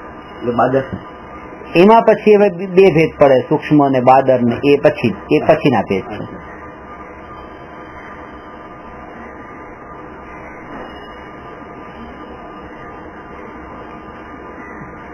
ખાસ તો એ કે એ ક્યાંય જોવાતું નથી કે ક્યાંથી ક્યાં જવાના, એ ક્યાં જવાના છે. નીકળ્યા ત્યાંથી નીકળી જાય, એ હવે આમાં પરિભ્રમણમાં આવે, ત્યાંથી ડિપાર્ચર થયું એ જોવાય, અરાઇવલ ક્યાં થયું એ નહીં જોવાય. અને 608 જીવનું મોક્ષમાં અરાઇવલ થયું એ જ જોવાય, ડિપાર્ચર ક્યાંથી થયું એ ન જોવાય. કે ભરત ક્ષેત્ર થી આવ્યા કે વિજય ક્ષેત્ર થી આવ્યા, ક્યાંથી નહીં. મોક્ષમાં 608 આવે છે. નિગોદમાંથી નીકળે છે. 6 ધારા જે લખી છે એમાં એ લખ્યું છે, જબ લોક શિખર ગમન કિયા, જબ લોક શિખર ગમન કિયા, રોક કર ગમના ગમન. પોતાનું ગમના ગમન જે થતું હતું, આમ જવું આવવું જવું આવવું, એ રોકી દીધું. જબ લોક શિખર ગમન કિયા, રોક કર ગમના ગમન, તબ નિગોદ ને આગમન કિયા, રોક ને ગમના ગમન. એનું ગમના ગમન રોકવા માટે નિગોદની પર્યાયમાંથી બહાર નીકળે.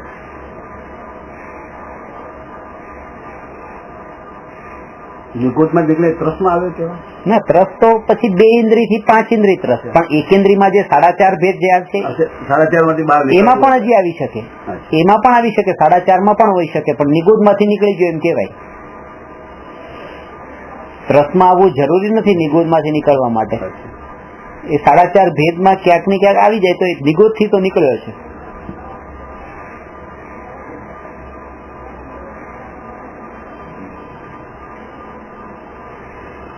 આ તો જે ભવિષ્યનો વિચાર કરે છે એના માટે ધર્મ છે. વર્તમાનનો વિચાર કરે અને કે બસ તો અત્યારે તો શાંતિ છે, ખાવા પીવાનું 2 ટાઈમનું મળે છે, જ્યાં સુધી જીવીએ છે ત્યાં સુધીના બેંક એકાઉન્ટમાં પણ પૈસા એટલા પડ્યા છે કે બસ ચાલશે. આઈની 7 પેઢીનો વિચાર કરશે, પોતાના 7 ભાવનો વિચાર નહીં કરે. પોતાના છોકરાનો ભાવ, એનો ભાવ, એનો ભાવ એ વિચાર કરશે. આની સાથે કઈ લેવા દેવા નથી, આપણને કઈ લેવા, આપણા જીવને શું લેવા દેવા? કોઈ લેવા દેવા નથી. 7 ભાવનો વિચાર તો એને કર્યો, પણ પોતાના આગળના 1 ભાવનો પણ વિચાર કર્યો તો આ પાપ ના કરે. પોતાના 1 ભાવનો કર્યો કે આની પછી શું.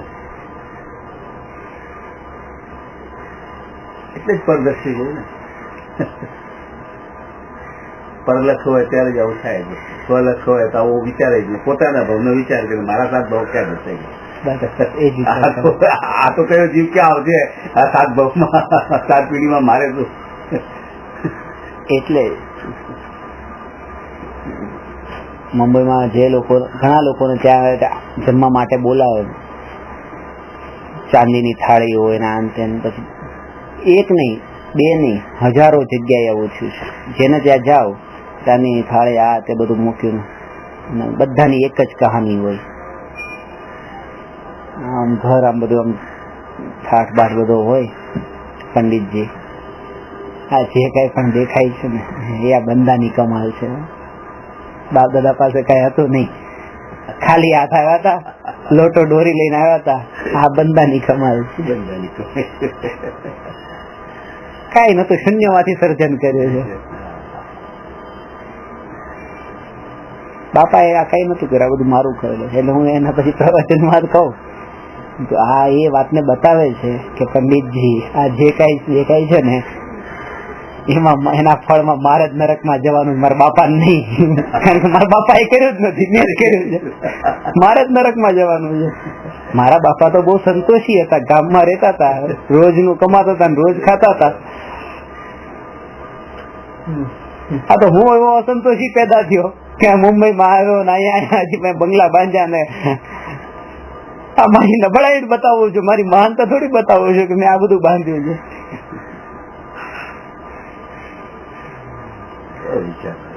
દ્રષ્ટિ, આનું નામ જ મિથ્યા દ્રષ્ટિ છે. આનું નામ બહિર્દ્રષ્ટિ નો મતલબ એ જ કે ઊંધું જ વિચાર હોય એનો વિચાર જ ઊંધો હોય. જ્ઞાની આ દ્રષ્ટિકોણથી વાત કરતા હોય એને પોતાની દ્રષ્ટિ લાગતી હોય કે અરે તમારી પાસે કેટલો વૈભવ છે, તમારી પાસે કેટલી શક્તિ છે, શક્તિને પ્રગટ કરો. એને એમ જ લાગે તમે પેલું કદમ તો માંડો, સાહસ તો કરો. તરત એમ લાગે કે બસ બિઝનેસમાં, કોઈ નવા બિઝનેસમાં સાહસ તો કરું. કે છે ને મારામાં તાકાત છે તો કોઈ પણ નવા બિઝનેસમાં સાહસ તો કરવું જ પડશે. એ પોતાના બિઝનેસના દ્રષ્ટિકોણથી પૂરો વિચાર કરતો હોય. પ્રવચન સાંભળતો હોય ત્યારે શક્તિ પોતાની એવા રૂપે જ ઘટિત કરતો હોય. કાલનો તમે વિચાર નહીં કરો, તમે મહેનત કરો બસ. તો એ તો બિઝનેસમાં આવે, કાલનો વિચાર નથી કરવો. પૈસા રોકવા છે આમ બિઝનેસમાં તો રોકવા જ છે, પછી જે થવું હશે થશે. કારણ કે ઉપદેશ સત્ય મળે છે પણ ઘટિત એને ઊંધી જગ્યાએ કર્યો છે. એને અલગ દ્રષ્ટિએ એને ઘટિત કર્યો, એટલા માટે આવું થાય છે.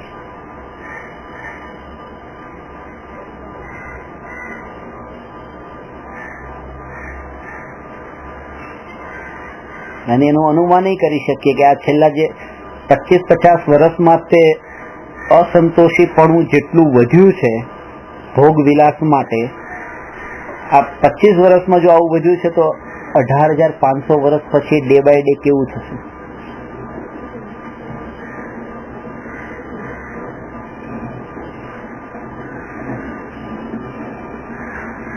અને જયારે એ છઠ્ઠા કાળના દુઃખ બતાવવામાં આવે કે એના પછી કેવું, એના પછી કેવું, જયારે વિચાર કરે તો કે એવા દુઃખ મારે ભોગવવા અહીંયા આવવું જ ન પડે. ઘણા લોકો એમ કે બસ હવે તો જો તમે આ વાત અમને બતાવી દીધી ને કે મિથ્યા દ્રષ્ટિએ જીવા જાય છે, વિદેશ ક્ષેત્રે જાય છે, બસ તો અમારે સમ્યક દર્શન પ્રાપ્ત નથી કરવું. કારણ કે અમારે તો વિદેશ ક્ષેત્રે જઈને એક ભવે જ મોક્ષે જવું છે. બસ કે તમે નવકાર મંત્ર ક્લાસ આપતા, નવકાર મંત્ર બોલો, અમને પગે લાગતા, બસ અમારે તો એ જ જોઈએ, બીજું કઈ નહીં. એટલું ફાસ્ટ 10 વર્ષમાં જોઈએ. આવા જીવને તો 10 ભવે ન થાય. ખરેખર જે ખરેખર પામવાની જિજ્ઞાસા છે ને ખરેખર પુરુષાર્થ પણ કરે છે અને નથી પામી શકતા, બસ એવા કિનારા ઉપર આવેલા જીવ એમ કીધા છે. ઇન્ટેન્શનલી ન પામે એવાની વાત નથી. આ તો જેની જિજ્ઞાસા જેવી તડપ જ એવી છે કે પામવું છે ને કાળ અહીંયા નથી પાક્યો એ વસ્તુ, એવા જીવની વાત છે. જેને ધ્યેય જેવું બાંધી દીધું અજ્ઞાની રહેવાનું એ તો અનંત કાળ સુધી અજ્ઞાની રહેશે, જ્ઞાની નહીં થઈ શકે. સમય દ્રષ્ટિમાં એવું કઈ રૂલ્સ નથી? સમય દ્રષ્ટિ એટલા જ થાય આ કાળમાં છે ગમે તે કાળમાં છે એવું કઈ સમય દ્રષ્ટિ માટે કોઈ મર્યાદા નથી? કારણ એ છે કારણ કે સમ્યક દર્શન પછી કેટલા ભાવ કરશે, બસ કારણ કે એના ભાવનું ઠેક એ નથી. પછી કેટલા છે, ક્યાંક આયુષ્ય ઓછું હોય, ક્યાંક વધારે હોય, એટલે એના કારણે પણ એ નથી.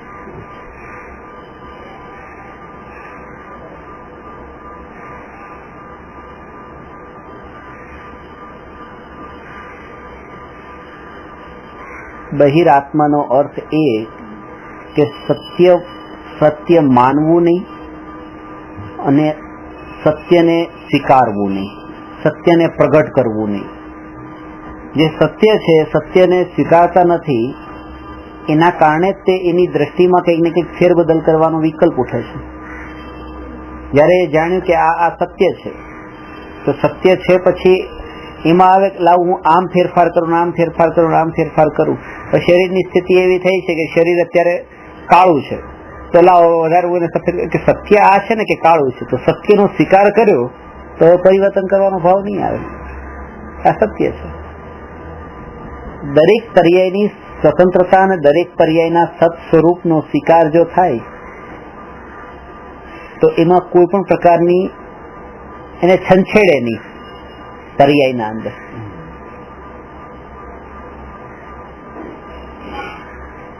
બરાબર જ લાગે બધું. કાનજી સ્વામી તો કેતા કે દ્રવ્ય સત છે, સત અને દ્રવ્યની પર્યાય છે. એટલે દ્રવ્ય સત છે, જો દ્રવ્ય સત છે તો પર્યાય સતી છે. સતના આશ્રય છે ને એટલે સતી છે. ને જે સતી હોય એ સતી સાથે તમે જો છંછેડાટ કરો તો એના ફળમાં તો ચિથરા ઉડી જશે કે તમારે બહુ ફળ ભોગવવું પડશે ખરાબ. સતી સાથે કઈ છંછેડાટ ન કરાય, એને છેડાય નહીં. એવી રીતે આ પર્યાય છે, એ પર્યાય સતી છે, પર્યાયને છેડો નહીં. કે જેમ જેમ દ્રવ્ય સત છે તો પર્યાય સતી છે ને સતી પર્યાય છે, જેમ છે એમ સ્વીકારો કે આ સત છે. બસ આ પર્યાયનું સત છે, પેલું દ્રવ્યનું સત છે. એ જ સમ્યક દ્રષ્ટિ છે.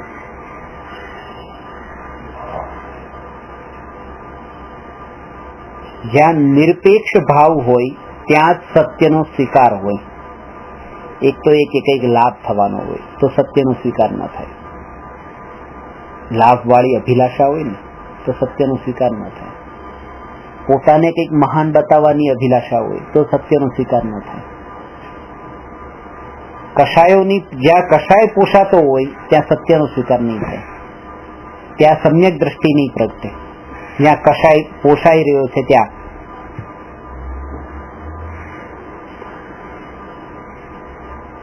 એક ભાઈએ પોતાના ઘર આગળ હાથી ઉભો રાખ્યો. હાથી 4 પગે ઉભો છે. પોતે હાથી ઉપર ચડ્યા અને હાથી ઉપર ચડીને શીર્ષાસન કર્યું. માથું હાથી ઉપર ને પગ ઉપર ને આમ શીર્ષાસન હાથી ઉપર જઈને કર્યું. અને એના મિત્રને કીધું કે તું મારો ફોટો પાડ. ફોટો પાડ્યો. પછી ફોટો આવ્યો કે હાથી ઉભો છે, એના ઉપર પોતે શીર્ષાસન કરી રહ્યો છે. પછી એને ફોટો ઊંધો કરી નાખ્યો. એને મારા માથા ઉપર હાથી ઉપાડ્યો હતો મોટો કરીને રિયલ લાઈફ પોતાના ઘરમાં લગાવેલો છે. કેટલાય ગામડામાં તો બધા ઉલ્લુ બની જાય આ ખરેખર આ કેવું શું છે, આ હાથીમાં કઈ ગડબડ છે, હાથી કઈ નબળો હશે કે તારામાં આટલી તાકાત આવી ગઈ છે કે આ સત્ય છે, આ તમારી નજર સામે દેખાય છે. પોતાની મોટાઈ બતાવવામાં મને તો થોડું હસવું આવ્યું, પણ એવું લાગ્યું કે આમાં પણ એવું નથી. આવું તો ડગલે ને પગલે દરેક મિથ્યા દ્રષ્ટિઓમાં આ એક ચરમ સીમા ઉપર આવી ગયો. પણ નાના મોટા લેવલે તો કંઈક એનાથી પણ વધારે એવું હોય કે આપણા અંદર વૃત્તિઓ પડી હોય. હજી તો એ છે કે એને તો પોતાની વૃત્તિઓને પ્રગટ કરીને બતાવી દીધી કે મને આવા આવા ભાવો થાય છે. એટલી સરળતા હજી ત્યાં છે, પણ આપણામાં તો હજી વૃત્તિઓ એવી પડેલી હોય ને વ્યક્ત ન કરતા હોઈએ. સંકોચ થતો હોય, બતાવવામાં સંકોચ થતો હોય.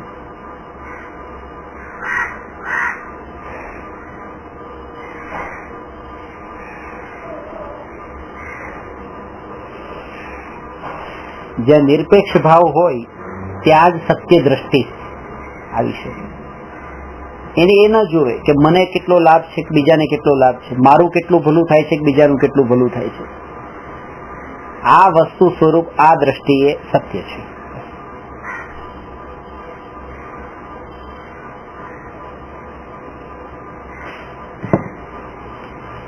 એક ગામમાં એક છોકરો બહુ ભણેલો નોકરીની શોધમાં હતો, નોકરી મળતી નથી. છાપામાં ઇન્ટરવ્યુ માટે એવી રીતે વેકેન્સીનું હતું કે આ નોકરી ખાલી છે, 200 જણા માટે નોકરી ખાલી છે અને આ ગામના લોકોને જ લેવાના છે. હા ભાઈ, ફોર્મ ભરીને ત્યાં બધું ફોર્મ ભર્યું, ડોક્યુમેન્ટ સબમિટ કર્યા.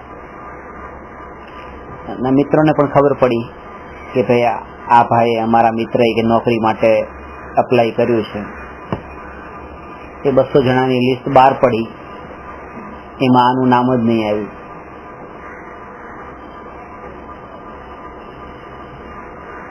પોતે એટલો વિચારમાં પડી ગયો. ઘરે બેઠો તો એના મિત્રોને ખબર પડી કે આને નોકરી મળી નથી. તો કે બહુ દુઃખની વાત છે, આપણે એના ખબર અંતર પૂછવા માટે જવું જોઈએ. કારણ કે આપણો મિત્ર છે, દુઃખી થયો હશે, કારણ કે 200માં પણ એનું નામ, એનો આટલો હોશિયાર હતો તો પણ 200માં એનું નામ નહીં આવ્યું. ત્યાં ઘરે જાય છે ના, તો એ તો આરામથી બેઠો છે, ખુશ હતો. આ લોકો તો વિચારમાં પડી ગયા કે અમે તો એ આશા રાખીને આવ્યા હતા, એવી ધારણાથી કે આ તો દુઃખી હશે અને રડતો હશે, નોકરી નથી મળી એટલે કે બસ નથી મળી તો નથી મળી. મને એ જાણીને એટલો આનંદ થયો કે આપણા ગામમાં મારા જેવા હોશિયાર કરતા પણ 200 બીજા હોશિયાર પણ છે. આ ગામ આટલું મહાન છે ને આ ગામનો વિકાસ આટલો બધો જાણીને મને એટલો આનંદ થયો છે કે ભલે મને નોકરી ન મળી, આટલા બુદ્ધિશાળીઓ ગામમાં છે, મારાથી પણ વધારે 200 જણા. એ દ્રષ્ટિએ વિચાર કર્યો છે તો નોકરી ન મળે એનું મને દુઃખ નથી થતું. હવે ત્યાં પોતાની સ્વાર્થ ભાવના જો જોઈ હોય કે મને નોકરી કેમ નહીં મળી તો દુઃખી જ થાય. દ્રષ્ટિમાં જ સુખ છે, દ્રષ્ટિમાં જ દુઃખ છે. સમ્યક દ્રષ્ટિ સુખ છે, મિથ્યા દ્રષ્ટિ દુઃખ છે. મિથ્યા દ્રષ્ટિનું નામ બહિર્દ્રષ્ટિ છે અને બહિર્દ્રષ્ટિ વાળા આત્માને અહીંયા બહિરાત્મા કહ્યો છે.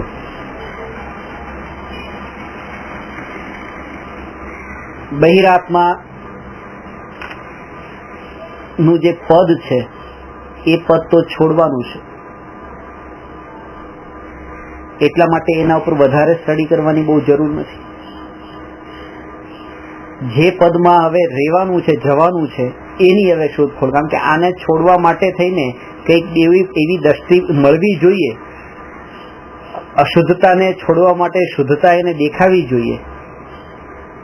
એક રમકડું છોડાવવા માટે એને એવું કોઈ રમકડું બીજું મળવું જોઈએ તો આને છોડે. તો કે એ કઈ કે એ અંતરદ્રષ્ટિ છે. એ અંતરદ્રષ્ટિ સંબંધી પ્રશ્ન આગળનો છે. પહેલા ગુણસ્થાનથી ત્રીજા ગુણસ્થાન સુધી બહિરાત્મા. હવે છે પ્રશ્ન નંબર 216. અંતરાત્મા એટલે શું? તેના પ્રકાર તથા ગુણસ્થાન વિવેચન કરો. અંતરાત્મા જે આત્માના ધ્યાનમાં લીન હોય અંતરમાં લીન હોય એને અંતરાત્મા ન કહેવાય. બે ત્રણ માન્યતા આના સંબંધમાં છે જે ભ્રાંતિ છે. એક તો એવી કે આ શરીર છે, એ શરીરની અંદરની જે શરીરના અંદર રહેલો જે આત્મા છે એ આત્મા અંતરાત્મા છે. એ તો બધાને શરીરની અંદર રહેલો છે, એ અંતરાત્મા નથી.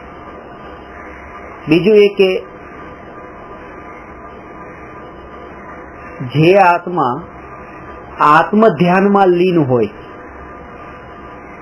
અંતરમાં જ લીન હોય એને અંતરાત્મા કહેવાય. તો કે એમ પણ નથી, કારણ કે આત્મજ્ઞાન પ્રગટ થયા પછી નિરંતર આત્મ ધ્યાન નથી હોતું. આત્મજ્ઞાન પછી નિરંતર આત્મ ધ્યાન નથી હોતું.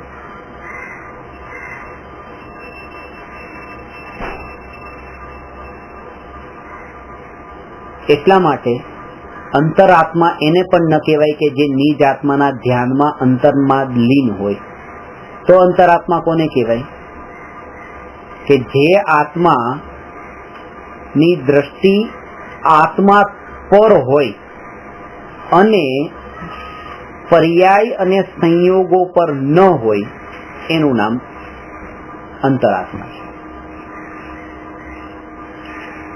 બહિરાત્મા અને અંતરાત્મા વચ્ચે આટલું જ અંતર છે કે બહિરાત્માની દ્રષ્ટિ પર્યાય દ્રષ્ટિ છે અને અંતરાત્માની દ્રષ્ટિ દ્રવ્ય દ્રષ્ટિ છે. પર્યાય દ્રષ્ટિ સો મિથ્યા દ્રષ્ટિ, દ્રવ્ય દ્રષ્ટિ સો સમ્યક દ્રષ્ટિ, આવું સમયસારમાં કહ્યું છે. પણ એનો અર્થ એવો પણ નથી કે સમ્યક દ્રષ્ટિ પર્યાયને જોતા જ નથી. સમ્યક દ્રષ્ટિનો અર્થ એવો નથી કે પર્યાયને જોતા જ નથી. એ જોવે છે કે આ કીચડ છે, આ માટી છે, આ સોનું છે, એ બધું જોવે છે. તો આ માટી જોઈ, સોનું જોયું, પર્યાયને તો જોઈ છે. કોઈ પૂછશે તો એમ જ કે છે આ સોનું છે, કોઈ પૂછશે તો એમ જ કે છે આ માટી છે. તો પછી પર્યાય દ્રષ્ટિ ટળી જવાનો મતલબ શું? પર્યાય દ્રષ્ટિ ટળી જવાનો અર્થ એ છે કે આ સોનું પણ હોય કે માટી પણ હોય, આ બે માંથી કઈ પણ હું નથી, આની સાથે મારો સંબંધ નથી. એવી દ્રષ્ટિનું નામ અંતરદ્રષ્ટિ છે. એવી દ્રષ્ટિનું નામ દ્રવ્ય દ્રષ્ટિ છે કે પર્યાયને પોતાનું સ્વરૂપ ન માને. પર્યાયને તો જાણે પણ પર્યાયને પોતાનું સ્વરૂપ ન જાણે.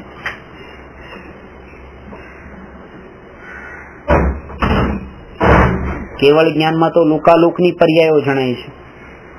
આપણને તો એક એક પર્યાય જ જણાય છે. અત્યારે તો વર્તમાનમાં એક સમયમાં તો એક પર્યાય જ જણાય છે. કેવળ જ્ઞાનમાં તો ત્રિકાળવર્તી ત્રણ લોકના બધા દ્રવ્યની બધી પર્યાય જણાય છે. પણ એ પર્યાયને પોતાનું સ્વરૂપ માનતા નથી. પર્યાય દ્રષ્ટિ કોને કીધી? કે પર્યાયને જ દ્રવ્યનું સ્વરૂપ માની લેવું, એનું નામ છે પર્યાય દ્રષ્ટિ. અને દ્રવ્ય દ્રષ્ટિ કોને કહેવાય? કે પર્યાયથી ભિન્ન એવા દ્રવ્યના સ્વરૂપને પોતાનું સ્વરૂપ માનવું, એનું નામ દ્રવ્ય દ્રષ્ટિ છે. એ અહીંયા અંતરાત્માના સંબંધમાં છે.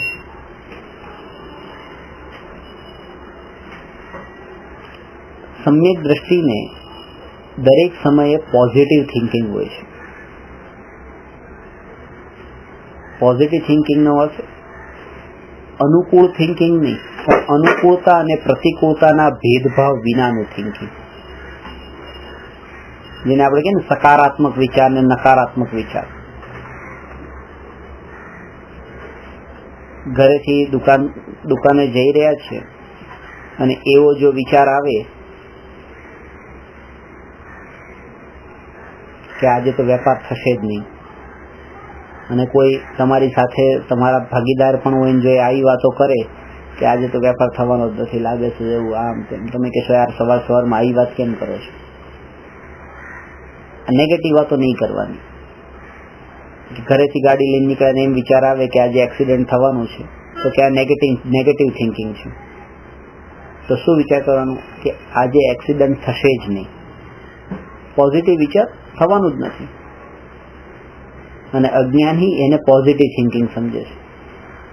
એક્સિડન્ટ થવું એ નેગેટિવ થિંકિંગ ને એક્સિડન્ટ થશે જ નહીં એ પોઝિટિવ થિંકિંગ. ખરેખર એ છે કે જે થશે તે થશે, બસ એ પોઝિટિવ થિંકિંગ છે. આ બંને નેગેટિવ છે, કારણ કે બંનેમાં આગ્રહ છે, બંનેમાં જકાર છે કે નહીં જ થાય એમાંય જકાર છે અને થશે એમાંય જકાર છે. પણ થવા યોગ્ય થશે એમાં એનો આગ્રહ નથી.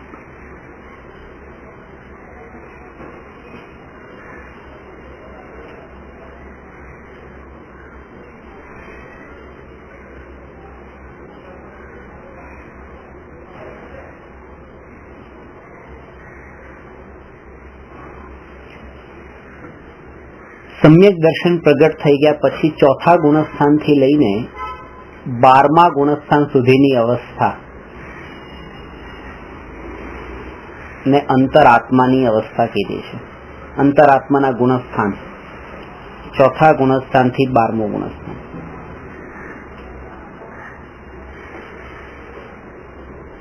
ત્રણ પ્રકારના અંતરાત્મા છે. ત્રણ પ્રકાર કીધા છે એ પણ પર્યાયના ભેદથી, એ પણ લેવલ્સ છે. જઘન્ય, મધ્યમ અને ઉત્તમ. લોઅર, મિડલ ને હાયર એવી રીતે.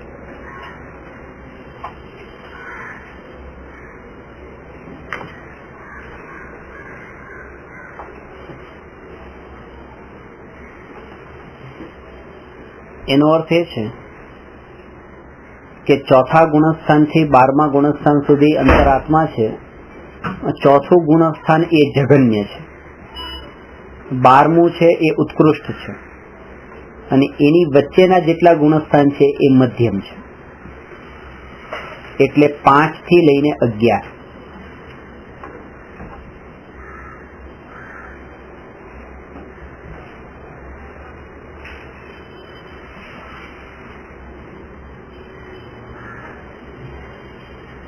અંતર શું છે આ બધામાં? એ જ કે અંતરાત્મામાં પ્રવેશ કર્યો છે એટલા માટે ચોથું ગુણસ્થાન, અને પરમાત્મા પદની નજીક છે એટલે ઉત્કૃષ્ટ અંતરાત્મા. એની વચ્ચેનું જેટલા સ્ટેજ છે એ બધાને મધ્યમમાં રાખે. જેમ 1 એ જઘન્ય છે અને 100 એ ઉત્કૃષ્ટ છે, તો 2 થી લઈને 99 સુધી એ બધા મધ્યમ, એ બધા વચ્ચેના છે. દ્રષ્ટિની અપેક્ષાએ આ બધામાં કોઈ ભેદ નથી. આ 3 જે ભેદ પડ્યા છે એ ચારિત્રની અપેક્ષાએ છે. બીજું એક પ્રકારે વિભાજન છે, આ બહુ ખાસ છે કે જઘન્ય, મધ્યમ અને ઉત્કૃષ્ટ. ચોથા ગુણસ્થાને જે જીવ છે એ જઘન્ય અંતરાત્મા છે. 5મા અને 6થા ગુણસ્થાન વર્તી મધ્યમ અંતરાત્મા છે, અને 7 થી લઈને 12 ગુણસ્થાન સુધી ઉત્કૃષ્ટ અંતરાત્મા છે, ઉત્તમ અંતરાત્મા છે. આ ભેદ કોના કારણે પડે કે 7 થી લઈને 12 ગુણસ્થાનમાં નિયમથી નિર્વિકલ્પ ધ્યાન જ હોય છે. એ નિર્વિકલ્પ આત્માનુભૂતિનું ગુણસ્થાન છે. 7મા ગુણસ્થાન પછી સાધુ કોઈ બહારની ક્રિયા નથી કરતા, ધ્યાન જ હોય. એ 7મામાં પણ ધ્યાન, 8મામાં પણ ધ્યાન, 9મામાં પણ ધ્યાન. એ ધ્યાનમાં ધ્યાનનું જ ફળ છે કે ગુણસ્થાનમાં આરોહણ થઈ રહ્યું છે. એટલા માટે એક ધ્યાનની દશા લીધી છે એને ઉત્કૃષ્ટ અંતરાત્મા, અને બીજી લીધી છે મધ્યમ અંતરાત્મામાં 5મું ને 6થું ગુણસ્થાન, અને પછી જઘન્યમાં 4થું ગુણસ્થાન. ખબર પડી?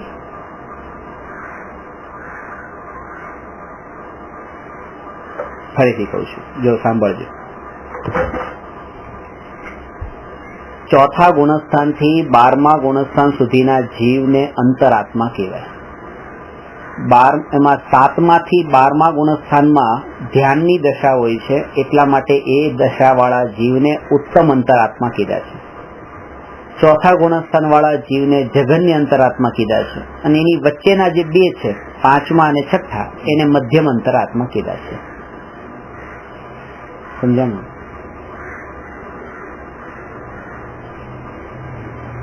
શરૂઆત જઘન્ય અંતરાત્માથી થાય છે. હજુ અણુવ્રત પણ નથી, મહાવ્રત પણ નથી, આત્મ ધ્યાનની લીનતા પણ એવી નથી, પણ દ્રષ્ટિ પોતાની પલટાવે જે સમયે, અને અણુવ્રત પણ ન હોય, મહાવ્રત પણ ન હોય, જ્ઞાન પણ ન હોય શાસ્ત્રોનું, પણ તોય એ પોતે સમ્યક દ્રષ્ટિ હોય. ચકલી છે, ચકલીને પણ સમ્યક દર્શન થઈ શકે છે. શાસ્ત્રનું જ્ઞાન નથી, અણુવ્રત મહાવ્રત નથી, જ્ઞાન પણ નથી અને ચારિત્ર પણ નથી, પણ તેમ છતાંય તે દ્રષ્ટિ આવી ગઈ છે, અને પોતાને એમ માનતી હોય કે હું આત્મા છું, ના શરીરથી જુદી છું. ચકલીમાં પણ એ થાય.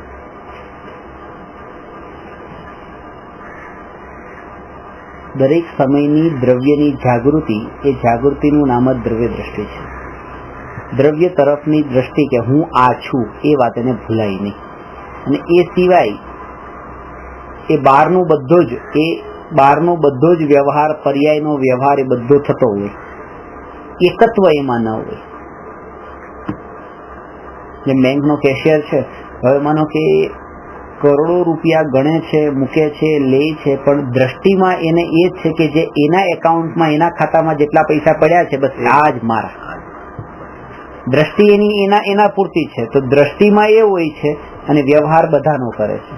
એ રીતે સમ્યક દ્રષ્ટિ પણ વ્યવહાર ઘર, પુત્ર, પત્ની, પરિવાર બધાનો કરે, પણ એ બધું કરતી વખતે પણ અંતરમાં જે દ્રષ્ટિ છે, પોતાના અંતરના વૈભવની છે, એના પર જ દ્રષ્ટિ છે, અંતરના વૈભવ પર.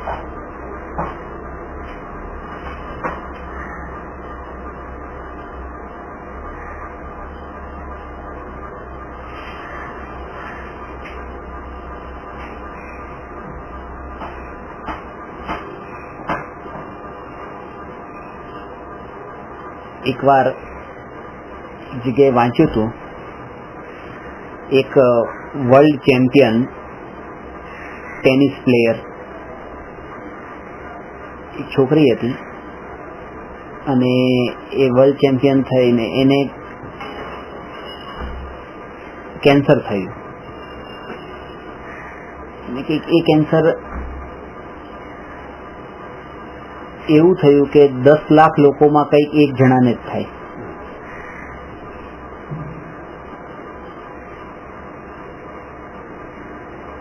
એટલે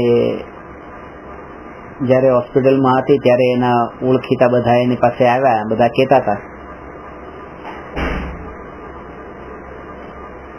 કે તને એવું નથી લાગતું કે ભગવાને કે 10 લાખ લોકોમાં તને પસંદ કરી? તને દુઃખ નથી લાગતું કે બીજા કેટલા લોકો હતા? 10 લાખમાં તારો જ વારો આવ્યો. તું કેટલું પાપ હશે તારામાં, કે તારામાં કેટલું નીચાપણું કે ભગવાનને તને આવી સજા આપવાનું મન થયું. 10 લાખમાં એક તું પસંદ થઈ. એટલે મને કેવું એને એવો જવાબ આપ્યો કે મને એવું લાગતું જ નથી. આવો પ્રશ્ન મને નથી થતો, કારણ કે જયારે હું વર્લ્ડ ચેમ્પિયન થઈ ત્યારે મેં એવો ક્વેશ્ચન નહોતો પૂછ્યો કે 600 કરોડમાં મને એકને પસંદ કેમ કરી? દુનિયામાં તો 600 કરોડ લોકો રહે છે, તો 600 કરોડમાં હું જ કેમ? જયારે 600 કરોડમાં હું જ કેમ એવો પ્રશ્ન મને નતો થયો, તો પછી 10 લાખમાં મારો વારો કેમ એવો પ્રશ્ન મને નથી થતો. આ દ્રષ્ટિ છે કે એ ભલે ભગવાને આપ્યું એમ માને, પણ વસ્તુ સ્થિતિ એ છે કે પોતે પણ અહીંયા આપણી દ્રષ્ટિમાં પણ એ જ રૂપે રાખીએ કે આટલી અનુકૂળતાઓ છે કે થાળીમાં 10 વસ્તુ પડેલી છે, પણ એને 10 વસ્તુ દેખાતી નથી, પણ 10 વસ્તુમાં દાળમાં એક મીઠું નથી એ જ દેખાય છે. એ દ્રષ્ટિ છે ને એમાં દુઃખી છે.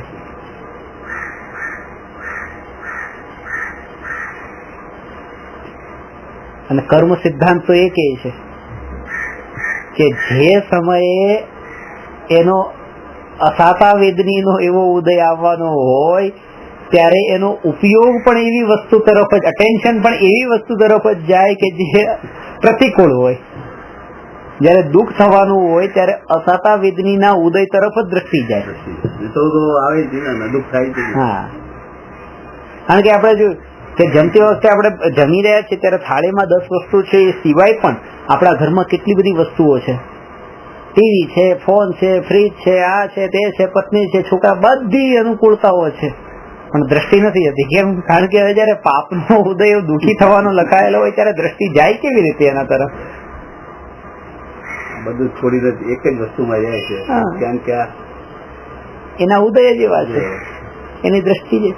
અને એને પણ જ્ઞાની જાણે છે, એટલા માટે એમાં પણ પછી છેડતા નથી ને એને પણ ફેરફાર કરાવતા નથી. ભાઈ તું આમ નહીં, આમ કર.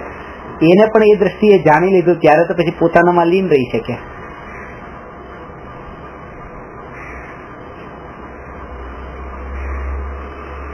એને પણ ઉદય પર છોડી દીધું.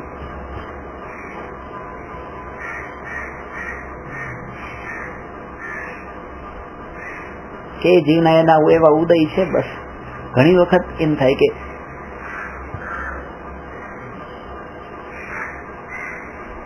અત્યારે એવો વિચાર આવે કે દીક્ષા લેવાનો વિચાર આવ્યો, પણ ના, દીક્ષા લઈ લીધો. અત્યારે આવા કળિયુગના અંદર સત્ય જ્યાં મળતું નથી, આટલા લોકો સત્ય સાંભળે છે મારી પાસે, એને સત્ય મળતું બંધ થઈ જશે તો બીજાના માટે જયારે બીજાને એના ઉપર છોડી દઈએ ને કે એની જેવી હોનહાર હશે, એના જેવા ઉદય હશે, એ રૂપે થશે.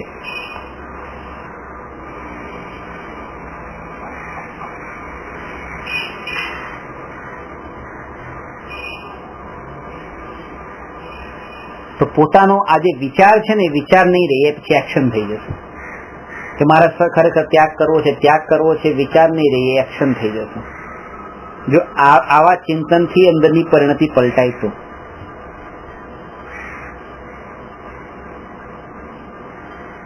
હું તમને એમ કહું કે તમે આ ત્યાગ કરો, તો તમે કીધું કે ના, હું વિચાર કરીશ.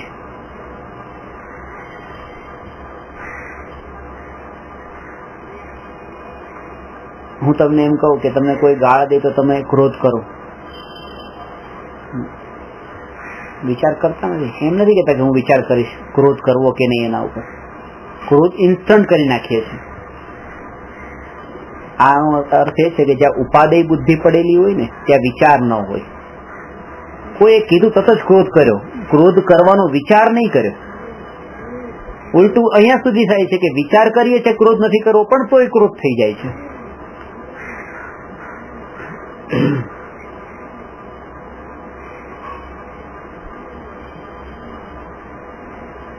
કેમ કે વિચાર જયારે કરીએ ત્યારે વિચાર કરતા પછી એ રહેતું નથી, એ ભાવ નથી રહેતો.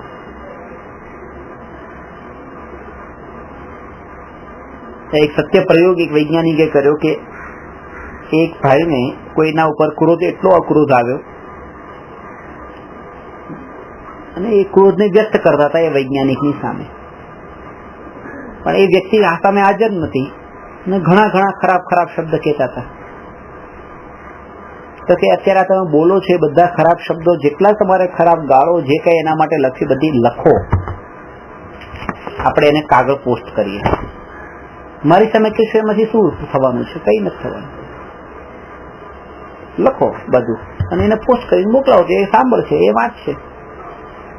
લખ્યું 10 પાના લખી નાખ્યા ખરાબ શબ્દોથી. પછી રેવા દીધા. પછી કીધું કે 10 દિવસ પછી આવજો તમે. એ ભાઈને કીધું. 10 દિવસ પછી પેલા તો બીજા કામમાં એટલો વ્યસ્ત થઈ ગયો હતો કે આના પ્રત્યેનો ક્રોધ એ થોડો શાંત થઈ ગયો. પછી એને પૂછ્યું કે હવે આ કાગળ જે તમે લખ્યો છે એ આપણે પેલા પોસ્ટ કરી દઈએ. તો વાંચે છે શબ્દો જે મેં આવા લખ્યા હતા. હું એને અપરાધી કહું છું, પણ અપરાધી તો હું છું, આવો લખી બેઠો. ના, નથી મોકલવો. વિચાર કર્યો, વિચાર કરતા એ ભાવ રહ્યો નહીં. એવી જ રીતે તમે મુનિ ક્યારે થાવ છો, દીક્ષા ક્યારે લો છો? ના, હું વિચાર કરીશ. જો વિચાર કરશે તો ભાવ નહીં રહે. પછી જેવો વિચાર આવ્યો ઇન્સ્ટન્ટ થયું તો થયું, નહીં તો પછી નહીં થયું.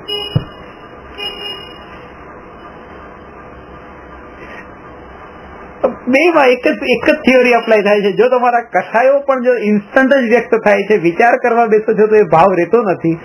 એવી રીતે વૈરાગ્યનો ભાવ પણ છે, એ ક્યારેક જ આવતો હોય છે. એનો જો પાછો વિચાર કરવા બેસે તો પછી એ રહેતો નથી.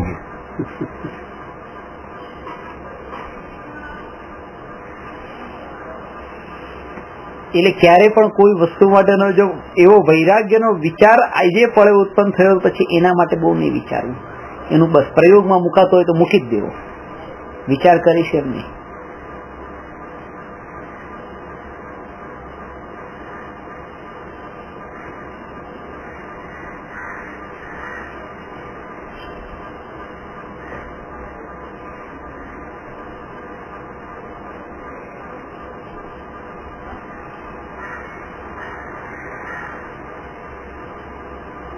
આ પણ એ કારણ બનતું હોય છે. આપણે એમ માનીએ કે વિચાર કરવાથી તો એ વધારે સારી રીતે થશે, ક્યારેક વિચાર કરવાથી જ ત્યાં અટકી જાય. જેટલા કથા કહાની ને પુરાણોમાં જેટલી પણ વાત આવે છે, મેં તો વાંચી છે, એમાં એમ જ છે કે વૈરાગ્ય આવ્યો ને છોડ્યું, બસ એ જ વખતે છોડ્યું. વૈરાગ્ય આવ્યો ને પછી એનો વિચાર કર્યો કે હવે છોડવું કે નહીં છોડવું, છોડવું કે નહીં છોડવું, એનો વિચાર કરવાનો મતલબ હજી વૈરાગ્ય નથી આવ્યો.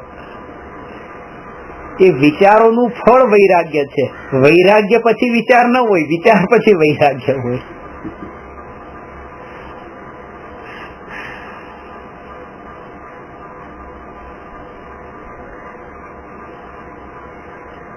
અંતરમાં ચિંતન નિરંતર ચાલતું હતું. એવું ચિંતન ચાલતું હતું કે એના ફળમાં જગતથી ઉદાસીનતા આવી, ભોગોથી ઉદાસીનતા આવી અને છોડ્યું.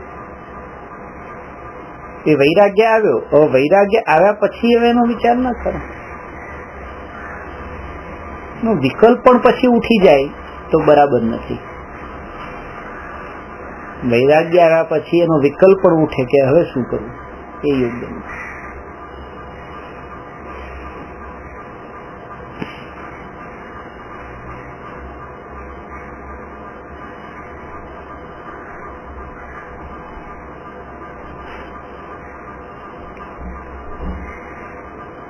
એ પણ તત્વ વિચાર એટલો દ્રઢ નિર્ણયપૂર્વક કરેલો હોય એટલા કારણે વૈરાગ્ય પણ એટલો ટકે છે.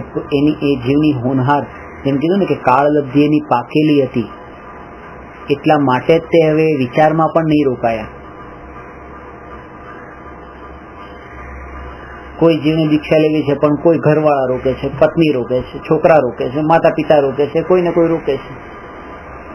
અને જેને કોઈ નથી રોકતા એને વિચાર રોકે છે. બધા કહે છે જાઓ જાઓ જાઓ, છૂટ છે જાઓ, પણ પોતે હજી વિચાર કરે છે કે હું જાઉં પછી આનું શું. એ વિચાર ના કારણે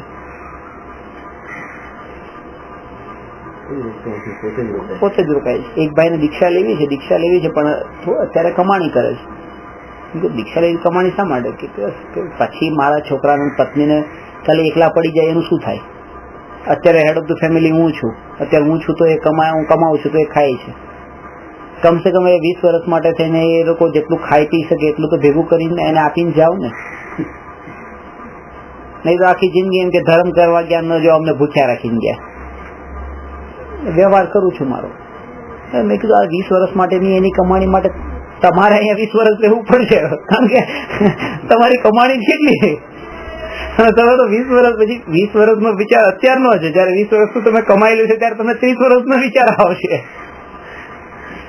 એ ઓછા પડશે. ખાસ એ છે કે વૈરાગ્ય જયારે પ્રગટ થાય છે ત્યારે બીજાનો વિકલ્પ નથી ઉત્પન્ન થતો કે એનું શું થશે.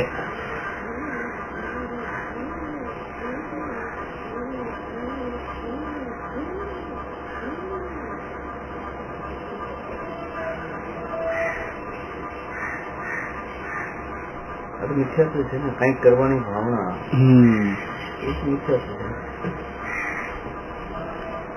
વૈરાગ્ય આવ્યા પછી પણ એ સહજ રૂપે આ શાસ્ત્ર વાંચન થાય કે મનો ઉપદેશ આપે, લખે, એ પણ સહજ હોય તો એની પાછળ પણ ભાગતા નથી પાછા.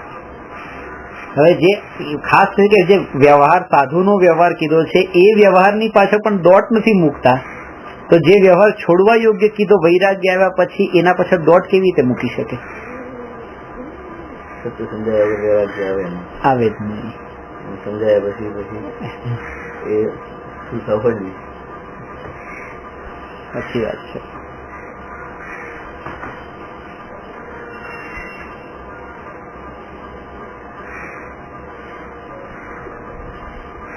સહજ એની પાછળ નથી ભાગતા, કારણ કે એની પાછળ ભાગવામાં તે પોતે પાછા નીચે પડી ગયા, પોતે અશુદ્ધ થઈ ગયા. શાસ્ત્ર આજે લખવું જ છે, આજે તો આટલા પાના લખવા જ છે, આજે તો આ કરવું જ છે, આજે તો આટલા પ્રવચન આપવા જ છે, આજે આટલું સમજાવવું જ છે. એ જે એમાં પણ જે આગ્રહ આવી ગયો, એને સહજ રૂપે ન લીધું ને,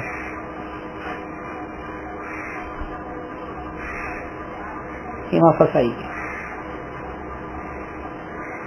એક વ્યક્તિ રસ્તા પરથી જઈ રહી છે, એક થાંભલો છે, એ થાંભલા ઉપર બોર્ડ માર્યું હતું, પાટિયું લગાવેલું હતું.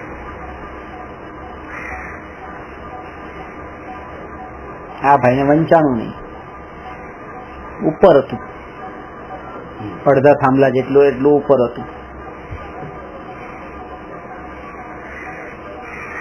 કે આ શું લખ્યું છે, શું લખ્યું છે, શું લખ્યું છે? ઉત્કંઠાથી બહુ ઝીણા અક્ષરે લખ્યું હતું, ઉપર પણ હતું ને અક્ષર પણ ઝીણા હતા. આ થાંભલા ઉપર ચડ્યો, ત્યાં વાંચ્યું, લખેલું હતું, થાંભલો તાજો રંગેલો છે, હાથ લગાડવો નહીં. હવે વાંચવામાં જ રંગાઈ ગયો.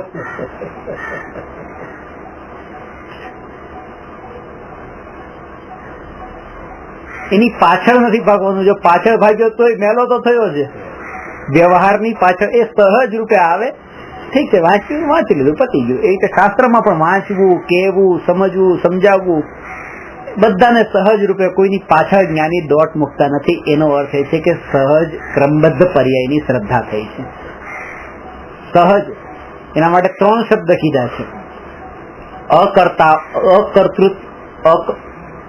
અકર્તૃત્વ, સહજ કર્તૃત્વ અને સ્વકર્તૃત્વ. આ ત્રણેયનો એક જ અર્થ છે. અકર્તૃત્વ કો એટલે પરથી તો બિલકુલ અકર્તા. સહજ કર્તૃત્વ કો કે વિકલ્પોની એને કોઈ જરૂર નથી, એ સહજ પરિવર્તન થઈ રહ્યું છે. પર્યાયનું, પર્યાય પરના કારણે પરિણમતી નથી એટલે અકર્તૃત્વ. પર્યાય વિકલ્પોથી પણ પરિણમતી નથી, એ સહજ પરિણમે છે, એટલા માટે એ સહજ કર્તૃત્વ. અને પરિણમે છે ત્યારે એ પોતે જ પોતા રૂપે પરિણમે છે, પોતાના સ્વભાવ રૂપે જ પરિણમે છે, એટલા માટે સ્વકર્તૃત્વ. અકર્તૃત્વ, સહજ કર્તૃત્વ અને સ્વકર્તૃત્વની શ્રદ્ધાનું નામ જ ક્રમબદ્ધ પર્યાયની શ્રદ્ધા છે. એ અંતરાત્માને હોય છે, બહિરાત્માને નથી.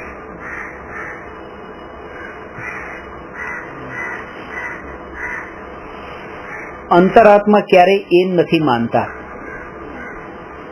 કે એક દ્રવ્યના અસ્તિત્વને લીધે બીજા દ્રવ્યનું અસ્તિત્વ છે.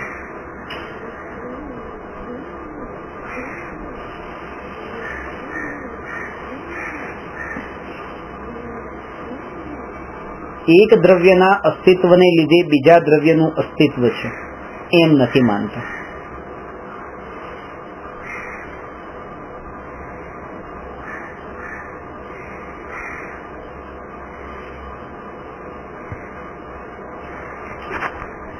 આ રેકોર્ડર મારા હાથમાં છે, તો આ હાથ છે એટલે આ રેકોર્ડર અહીંયા છે. આ ખુરશી છે એટલે આ શરીર અહીંયા છે. અને આ ફ્લોર છે એ જમીનના કારણે ખુરશી અહીંયા છે. આવી માન્યતા મિથ્યા દ્રષ્ટિની હોય છે. સમ્યક દ્રષ્ટિ એમ જાણે છે ને માને છે કે રેકોર્ડર હાથના કારણે અહીંયા નથી, શરીર ખુરશીના કારણે આ ક્ષેત્ર પર નથી, ખુરશી જમીનના કારણે આ ક્ષેત્ર પર નથી. દરેક દ્રવ્ય પોતાની એ સમયની પર્યાયની યોગ્યતાથી એ સ્થાને છે.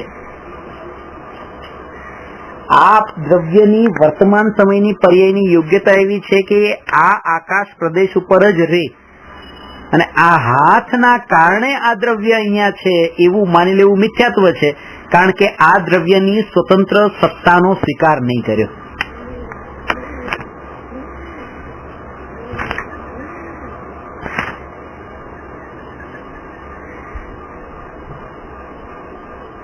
એ કેવી રીતે ટકી શકે?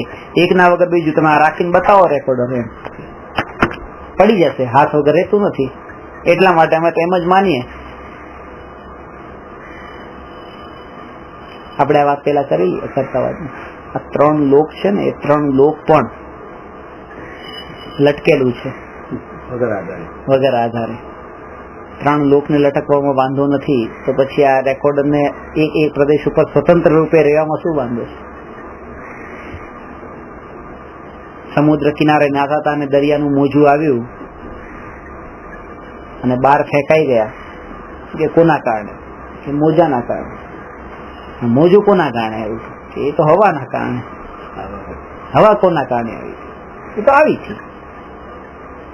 ત્યાં પછી હવા કોઈના કારણે થોડી આવી, એ તો આવી હતી.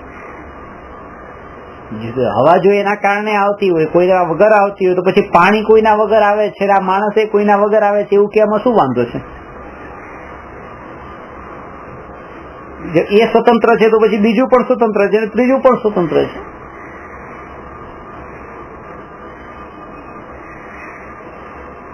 આવી દ્રવ્યની સ્વતંત્રતા અને નિમિત્તનું અકર્તાપણું સમ્યક દ્રષ્ટિની શ્રદ્ધાની ડિક્શનરીમાં ફિટ થઈ ગયું હોય છે.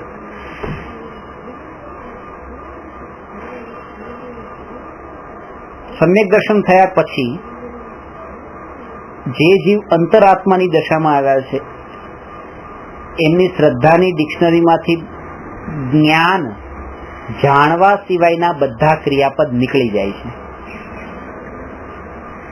એટલે ચાલવું, ખાવું, બોલવું, બેસવું, આ બધા ક્રિયાપદ નથી રહેતા. એટલે સમ્યક દ્રષ્ટિ પોતાને અને બીજાને એ રૂપે નથી માનતા શ્રદ્ધામાં. કેવા રૂપે? કે આ બોલનાર છે, આ ચાલનાર છે, આ બેસનાર છે, આ આવનાર છે, આ જનાર છે, એ રૂપે નથી માનતા. કે આ આવનાર, આ બેસનાર, આ બોલનાર, આ જનાર, આ સાંભળનાર, એ રૂપે નથી માનતા.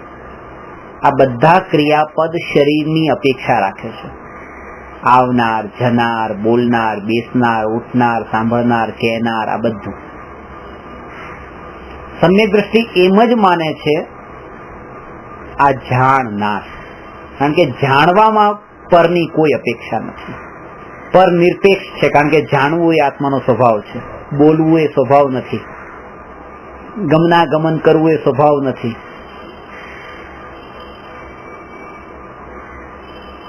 ખાવું પીવું એ સ્વભાવ નથી. એટલા માટે જાણનાર તમને પણ જોશે તો આ આવ્યા એમ નહીં, ના ગયા એમ નહીં, ના બેઠા છે એમ નહીં, ના બોલે છે એમ નહીં, આ જાણનાર છે, જાણનાર છે, જાણનાર છે, એવી શ્રદ્ધા નિરંતર છે. એનો વિચાર નથી કરવો પડતો. એ રીતે દરેક આત્મા બસ નિરંતર જાણનાર છે, ને જાણનાર જે છે એને કઈ કરનાર કઈ નથી. આ જાણનાર છે ને કરનાર કઈ નથી. તો જે માત્ર જાણનાર છે ને કરનાર કઈ નથી, એ તો પછી પરમાત્મા છે, કે જે જાણનાર જ છે ને કરનાર કઈ નથી. ત્યારે પછી હું આ જીવને પણ પરમાત્મા જ જોઉં છું, કારણ કે આ જાણનાર જ છે, કરનાર કઈ નથી. આ પણ જાણનાર જ છે, કરનાર કઈ નથી. તો દરેક જીવ જયારે જાણનાર જણાય છે, ત્યારે સંસારીઓમાં પણ પરમાત્મા પણ દેખાય છે, અને અંતરાત્માને આ રીતે દેખાતું હોય છે.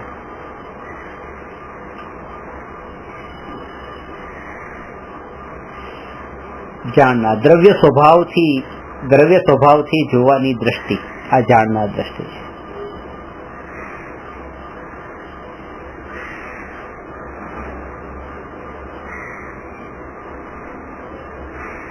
આ અંતરાત્મા નો અર્થ એ છે આત્માની આંશિક શુદ્ધ પર્યાયનું પ્રગટ થવું. અશુદ્ધ પર્યાયનું નામ તો બહિરાત્મા, આંશિક શુદ્ધ પર્યાયનું નામ અંતરાત્મા અને પૂર્ણ શુદ્ધ પર્યાયનું નામ પરમાત્મા. Complete impure, partly pure, partly impure અને કમ્પ્લીટ પ્યોર. આજ સુધી જે જીવ અશુદ્ધ પર્યાયથી શુદ્ધ પર્યાય રૂપે પરિણમ્યા છે એ આંશિક શુદ્ધ પર્યાયના માધ્યમથી જ પરિણમ્યા છે. એટલા માટે એવો વિચાર નહીં કરવો કે મારે તો પરમાત્મા થવું છે તો પછી આ બધાની શું, કે આ તો માધ્યમ છે, આના વગર તો કોઈ પામ્યા નથી. અને બીજું એ કે આ દશામાં જે પામ્યા છે મોક્ષમાં તો સંયોગો પણ છૂટી જશે, શરીર ને શરીરના સંયોગો બધું છૂટશે. પણ કે માન્યતાથી છૂટવાનું તો અત્યારે જ છે. દેહમાં રહીને દેહથી જુદો માનવાનો છે. એમ નહીં કે જયારે દેહથી જુદો થાવ ત્યારે દેહથી જુદો માનો. એ વિધિ નથી કે અત્યારે તો દેહ સાથે છું ને તો પછી દેહથી રહિત કેમ માનવું. આજ સુધી જે જીવને સમ્યક દર્શન પામ્યા, મોક્ષમાં બિરાજમાન છે, સમ્યક દર્શન જયારે પામ્યા હતા ત્યારે સમ્યક દર્શન પામ્યા ત્યારે તો શરીર હતું. એટલે જે લોકો એમ કહે ને કે અત્યારે આ વાત તમે અમે નહીં કરો, અત્યારે તો અમે અજ્ઞાની છીએ, અત્યારે તો આ ગ્રહસ્થિમાં બેઠા છીએ ને આ બધાથી જુદો જુદો એમ નહીં કરો. કે આજ સુધી જે જીવ પામ્યા છે એમને એના યોગમાં હતા ત્યારે જ થયું હતું, શરીરની સાથે તો હતા જ. એટલે શરીરમાં રહીને શરીરથી જુદો પોતાને માન્યો હતો.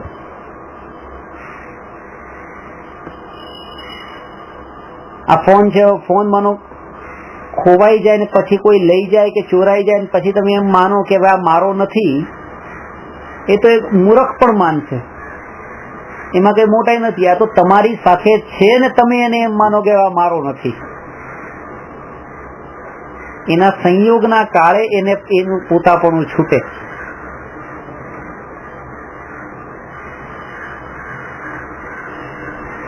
કારણ કે પોતાપણું છોડ્યા પેલા સંયોગોને છોડવાનો મતલબ એ છે સંયોગોનો કર્તા બનવું. મેં સંયોગોને છોડ્યા, હું છોડનારો, કર્તામાં માને પોતાને.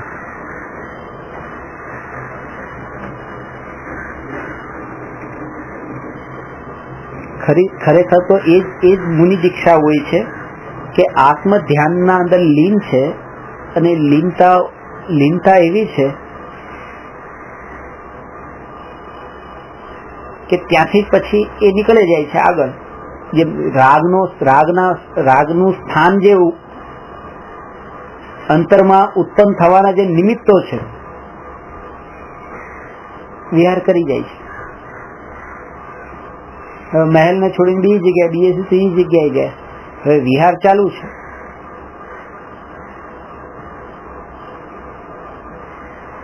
એનું કારણ એ નથી, એ કે બુદ્ધિપૂર્વક નથી છોડ્યું, આને છોડવું, આને છોડવું, આને છોડવું. અંતરની સ્થિતિ એવી છે કે માનો આ ફોન પડ્યો છે, આ ચશ્મા પડ્યા છે, આ પેન છે. હવે આત્માનું ચિંતન કરે છે. ચિંતન કરતા કરતા અંદરમાં વૈરાગ્ય એવો આવ્યો કે આત્માની ઉપલબ્ધિ થઈ. ઉપલબ્ધિ થતા તે બસ વિરક્તિ આવી અને વૈરાગ્ય આવતા પછી પોતે નીકળી ગયો ને આ અહીંયા પડ્યું હતું એની દ્રષ્ટિમાં પણ નહીં આવ્યું.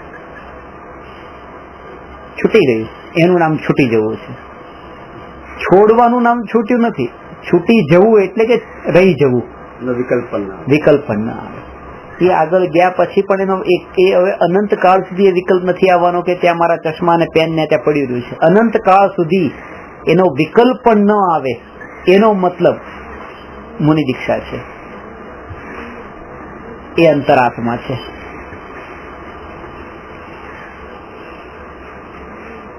નેગેટિવ વાત એ રીતે છે કે અનંત કાળ સુધી એનો વિચાર પણ નહીં આવે, એ છોડીને ગયા છે. પોઝિટિવ વાત એ છે, નાસ્તિથી એમ કહેવાશે, અસ્થિથી એમ કહેવાશે કે અનંત કાળ સુધી એનો સ્વભાવમાં લીન છે તો વિકલ્પ આવે કેવી રીતે? હવે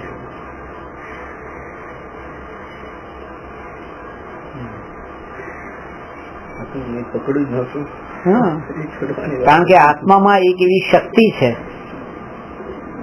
બહુ અમૂલ્ય શક્તિ છે त्यागोपादान शून्यत्व शक्ति 47 शक्तिओमांनी एक शक्ति छे।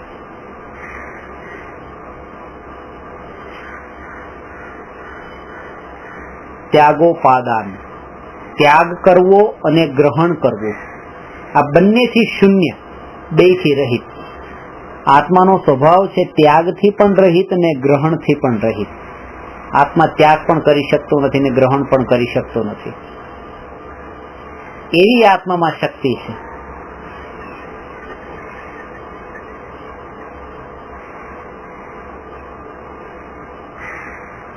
અને અત્યારે જ્યાં દેખીએ ત્યાં બસ આ ઘર છોડ્યું ને આ કપડા છોડ્યા ને આ છોડ્યું, બસ કેટલો પુરુષાર્થ। પુરુષાર્થ તો એને કીધો કે ગ્રહણ કરી શકતો નથી, ત્યાગી શકતો નથી એવી શ્રદ્ધા થવી, એનું નામ પુરુષાર્થ। સ્વભાવ કહેવાય ને શક્તિ કહેવાય। શક્તિ સ્વભાવ જે છે ને એ 3 પ્રકારે હોય છે। શક્તિ સ્વરૂપે પણ હોય છે, ગુણ રૂપે પણ હોય છે અને ધર્મ રૂપે પણ હોય છે સ્વભાવ। જેમ કે આ શક્તિ કીધી કે આત્માની આ શક્તિ છે, અનંત શક્તિઓ છે આત્મામાં, શક્તિશાળી છે, એનો સ્વભાવ છે। પણ એને પર્યાય ન હોય, એમાં પડખાઓ ન હોય। જ્યારે બીજી બાજુ જોશો તો જ્ઞાન, શ્રદ્ધા, ચારિત્ર આ પણ આત્માનો સ્વભાવ છે, એની પર્યાય હોય, જ્ઞાનની પર્યાય હોય। મિથ્યા જ્ઞાન, સમ્યક જ્ઞાન, કેવળ જ્ઞાન, એ બધી પર્યાયો છે જ્ઞાનની। આ ત્યાગોપાદાન શૂન્યત્વ જે છે એ તો શક્તિ છે, એવી શક્તિ છે કે જેની પર્યાય નથી। અને એક છે કે જેમાં અપેક્ષા છે, જે આપણે એમ કહીએ ને કે કોઈ ત્યાગ કરે છે ને કોઈ નથી કરતો, તો એવી 2 પર્યાય થઈ ને, એ તો ચારિત્ર ગુણની પર્યાય છે। આ તો શક્તિ અલગ જ છે કે આત્માનો પોતાનો શક્તિ રૂપે એવો સ્વભાવ જ એવો છે કે ગ્રહણ પણ કરી શકે નહીં, ત્યાગ પણ કરી શકે નહીં, એવી આત્મામાં શક્તિ છે। આમાં છે ને આપણને એમ લાગે ગ્રહણ પણ કરી શકે નહીં, ત્યાગ પણ કરી શકે નહીં, એટલે એમ લાગે કારણ કે અમે તો એમ માનતા હતા કે આ ગ્રહણ કરવાને કઈ મહાનતા માનતા હતા, ત્યાગવાને તે મહાનતા માનતા હતા। પણ મહાનતા તો એ છે કે ભાઈ મારી પાસે એવો પ્યોર માલ અહીંયા ભરેલો પડ્યો છે, અહીંયા બદામનો હલવો એવો છે કે બદામના હલવામાં કંઈ પણ વસ્તુ બહારની આવીને મળવાની નથી, અને મારા બદામના હલવામાંથી એક પણ બદામ કે કાજુ કે દ્રાક્ષ કંઈ પણ વસ્તુ એમાંથી બહાર જતી રહેવાની નથી। તો આ એવી પણ એક શક્તિ, આ તો મહિમા છે કે એને અસર નથી કરવાની। આત્મા કંઈ ગ્રહણ કરી શકતો નથી એનો મતલબ એમ નથી કે અરે પૈસાને ગ્રહણ કરી શકતો નથી। અરે પૈસા આવી જાય તો પણ આત્મા કલંકિત થઈ જતો નથી। સદા ભિન્ન છે। હા, બસ એ ભિન્ન ભેદ બતાવવા વાળી આ શક્તિ છે। ત્રીજી છે ધર્મરૂપ શક્તિ। ધર્મરૂપ શક્તિમાં એ રીતે હોય સ્વભાવ, ધર્મરૂપ સ્વભાવ છે કે આત્મા નિત્ય પણ છે અને અનિત્ય પણ છે, એવો આત્માનો સ્વભાવ છે। હવે આમાં 2 અપેક્ષા આવશે કે દ્રવ્ય સ્વભાવથી તો નિત્ય છે ને પર્યાય સ્વભાવથી અનિત્ય છે। આત્મા શુદ્ધ પણ છે ને અશુદ્ધ પણ છે, એવો આત્માનો સ્વભાવ છે, તો દ્રવ્ય સ્વભાવથી એ શુદ્ધ છે ને પર્યાય સ્વભાવથી અશુદ્ધ છે। આત્મા એક પણ છે ને અનેક પણ છે, તો દ્રવ્ય દ્રષ્ટિએ એક છે ને પર્યાય દ્રષ્ટિએ અનેક રૂપ છે। તો એમાં એક અનેકપણું, શુદ્ધ શુદ્ધપણું, નિત્ય અનિત્યપણું એ ધર્મ છે, એ પણ એક સ્વભાવ છે આત્માનો। ગુણ પણ સ્વભાવ છે આત્માનો અને શક્તિ પણ સ્વભાવ છે।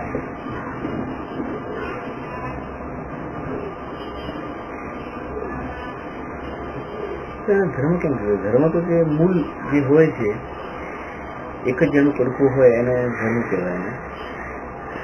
ધર્મ એટલે એનો સ્વભાવ, મૂળ સ્વભાવ। તો એ નિત્ય રૂપ પણ સ્વભાવ છે ને અનિત્ય રૂપ પણ સ્વભાવ છે, એ 2 સ્વભાવ છે। પર્યાય દ્રષ્ટિએ ના, પણ પર્યાય પણ એક વસ્તુનો સ્વભાવ છે ને, કારણ કે પર્યાય પણ એવું નથી કે બિલકુલ દ્રવ્યથી અલગ જ વસ્તુ હોય, દ્રવ્યનો સ્વભાવ જ ન હોય, એટલે 2 વસ્તુ કીધી છે। ગુણ, દ્રવ્યની જે પરિભાષા બતાવી છે કે દ્રવ્યની પરિભાષામાં ગુણ વત્તા પર્યાય બરાબર દ્રવ્ય। જેમ આપણે કીધું ને કે ચક્કી છે, ચક્કી ખાલી નીચેના પથ્થર જે સ્થિર છે ને ઉપરનો પથ્થર જે ફરે છે ઘંટીનો, તો ખાલી ફરવા વાળા પથ્થરનું નામ ઘંટી નથી કે નીચે સ્થિર એક છે એ પથ્થરનું નામ પણ ઘંટી નથી. ઘંટી બે પથ્થરના સમૂહનું નામ છે. તો એવી રીતે જે સ્થિર છે એ ગુણ છે, અસ્થિર છે એ પર્યાય છે, અને બંનેનો સમૂહ એનું નામ દ્રવ્ય છે. પણ આપણે એ પર્યાયના સ્વભાવને કેમ દ્રવ્યનો સ્વભાવ ન માન્યો? એટલા માટે કારણ કે એના લક્ષ્ય વિકલ્પ ઉત્પન્ન થાય છે, એટલા માટે દ્રષ્ટિનો વિષય નથી. એના તરફ દ્રષ્ટિ નથી કરવાની, પણ એનો નિષેધ નથી કરવાનો. કારણ કે અત્યારે તમે શા માટે અત્યારે આ ધર્મનું શા માટે ભણો છો? કે સુખી થવા માટે, ભગવાન થવા માટે. સુખ એ શું છે? કે પર્યાય છે. દુઃખમાંથી સુખી થવું છે, રાગીમાંથી વિતરાગી થવું છે, અજ્ઞાનીથી જ્ઞાની થવું છે. તો જે કંઈ પણ થવું છે પર્યાય માટે જ થવું છે ને. વાત તો સાચી છે, પણ એ પર્યાય ઉપર દ્રષ્ટિ રાખવાથી પાછી એ પર્યાય નથી પ્રગટ થતી, એટલા માટે પર્યાય દ્રષ્ટિ છોડાવી છે. પણ પર્યાયના અસ્તિત્વને નથી મટાવી દીધું. પર્યાયનું અસ્તિત્વ તો એક સ્વભાવ છે એનો, પણ એ સ્વભાવ એવો છે કે જે વિકલ્પનું કારણ બને છે. એ પર્યાયનો સ્વભાવ છે. એટલે જ કે જે અત્યારે રાગથી જે દુઃખી થતો હશે, રાગથી જે જેટલો દુઃખી વધારે થતો હશે એટલો જ એ વિતરાગતાથી આનંદમાં રહેશે. જેને રાગથી દુઃખ લાગતું જ નથી અને વિતરાગતાથી આનંદ પણ નહીં આવે.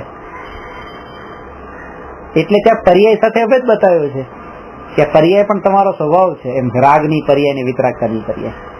પણ તમે રાગ ઉપર દ્રષ્ટિ કરશો તોય રાગ થશે, ને વિતરાગી ઉપર દ્રષ્ટિ કરશો તોય રાગ થશે. રાગીઓ ઉપર દ્રષ્ટિ કરશો તો આવી રીતે અશુભ રાગમાં પડશો, વિતરાગી ઉપર દ્રષ્ટિ કરશો તો શુભ રાગ થશે. અને વિતરાગતા તો નહીં જ થાય, કારણ કે બેયમાં પર્યાય રહી ગઈ છે દ્રષ્ટિમાં.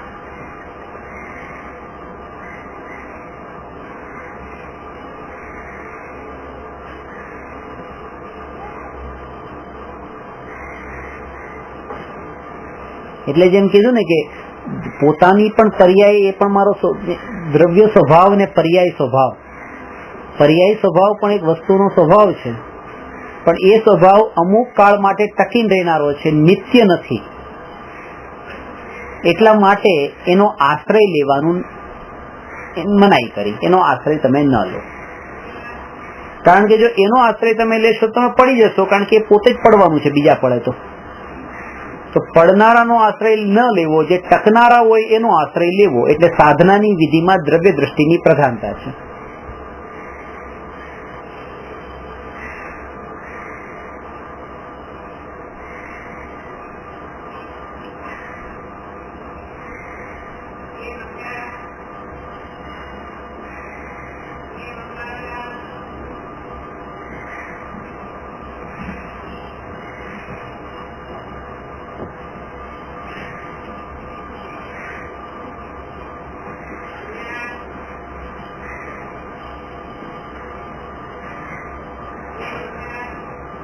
દ્રષ્ટિની જ પ્રધાનતા છે અહીંયા અંતરાત્મામાં.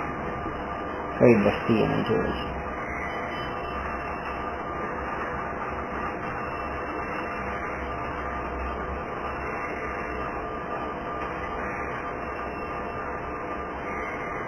એક ભાઈની બે છોકરી છે. એક છોકરીને પરણાવી કુંભારના ઘરે, બીજીને પરણાવી ખેડૂતના ઘરે. પિતા છે એ કુંભારના ઘરે પરણાવેલી છોકરીને ત્યાં જાય છે. એ કહે છે, બેટા બધું સારું ચાલે છે ને? કે પપ્પા બધું સારું છે. આ જો આટલા બધા વાસણ બનાવ્યા છે, માટલાના અંતે બધું માટીનું બધું તૈયાર કર્યું છે. પપ્પા એક ખાલી તમને વિનંતી છે કે તમે ભગવાનને વિનંતી કરજો કે વરસાદ ન આવે. પ્રાર્થના કરજો, નહીં તો આ બધા વાસણ બધા નકામા. કે સારું. ત્યાંથી ખેડૂતને ત્યાં પરણાવેલી દીકરી એના ઘરે ગયા કે બેટા બધું સારું ચાલે છે ને? કે બધું સારું છે પપ્પા, બિયારણ રોપી દીધા છે, ભગવાનને પ્રાર્થના કરજો વરસાદ પડે.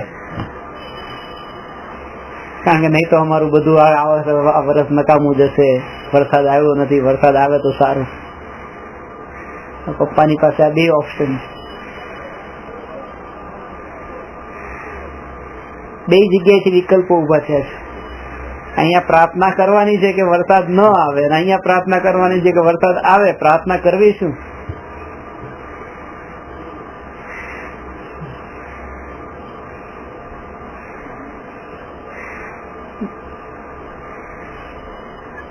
બંનેને બોલાવીને કહી દીધું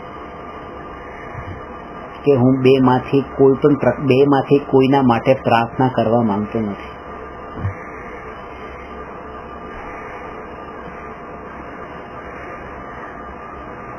એ વિકલ્પમાં પડવા હું માંગતો નથી.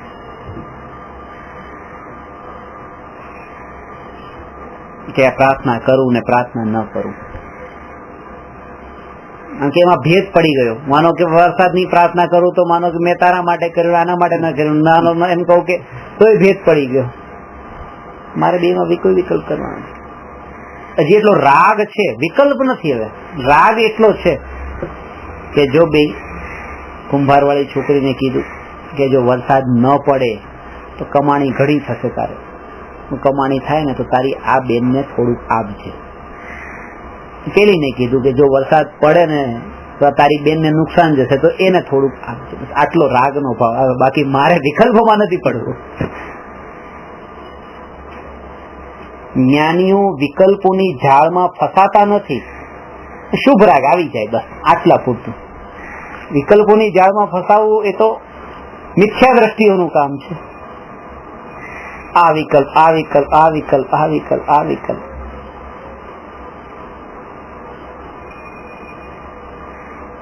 તો ધારા પ્રવાહથી આમ એટલા ગતિમાન છે.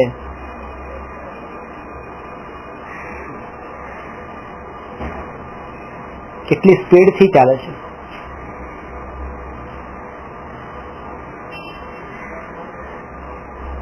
એક ગાડી 1 કલાકમાં 100 કિલોમીટરની સ્પીડ થી ચાલે છે. બીજી ગાડી છે 200 કિલોમીટરની સ્પીડ થી ચાલે છે. એક વિમાન છે 1 કલાકના અંદર 1000 કિલોમીટરની સ્પીડ થી ચાલે છે. કોઈ વિમાન 5000 કિલોમીટર પર અવરની સ્પીડ થી ચાલે છે, ગતિ કરે છે. હવે આ એક સેકન્ડના અંદર તો કેટલા સમયો વીતી જાય છે, કેટલા ફાસ્ટ, કેટલી સ્પીડ હશે વિકલ્પોની. એક સમય અસંખ્ય વિકલ્પ, અસંખ્ય નવા કેટલી ગતિથી ચાલી રહ્યા છે. એ 5000 કિલોમીટર પર અવરની સ્પીડથી વિમાનને જતા આપણે આમ કે રોકી દઈએ, રોકી ન શકાય. આ વિકલ્પો જે આટલા ગતિથી ચાલી રહ્યા છે એ વિકલ્પોને રોકી ન શકાય. એટલું થઈ શકે કે વિમાન નીકળ્યું તો એને તો તમે જોઈ શકો કે નીકળ્યું. એનો જ્ઞાતા રહી શકાય છે, અને જ્ઞાતા રહેવું એ જ વિકલ્પોને ટાળવાનો ઉપાય છે.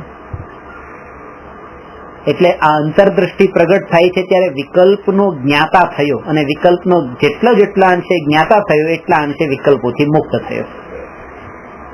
બસ આ રીતે મુક્તિ છે. જ્ઞાતાપણું પ્રગટ થયું એ વિકલ્પોની મુક્તિ છે.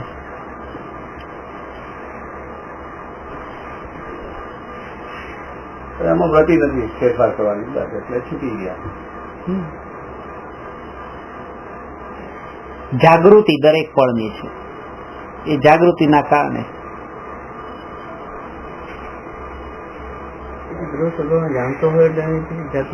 જાગૃતિ જ હોય. અને મિથ્યા દ્રષ્ટિ એ જાગૃતિનો અભ્યાસ હોય. દરેક સમયે એને અભ્યાસ આવો વારંવાર કરવાનો. નિરંતર જાગૃતિ રહેતી નથી. પાછો વહી જશે, વહેશે તો પાછો અભ્યાસ કરશે પાછો, પણ એ ભયભીત ન થાય અને પ્રમાદી પણ ન થાય. કોઈ તો ભયથી કે અરે અમારથી કેવી રીતે થઈ શકે, આ તો અત્યારે ન થઈ શકે. કોઈને પ્રમાદ છે, ખબર છે થઈ શકે છે, પણ હવે કાળ લગતી નથી, પાકી જવા દે નથી થતી.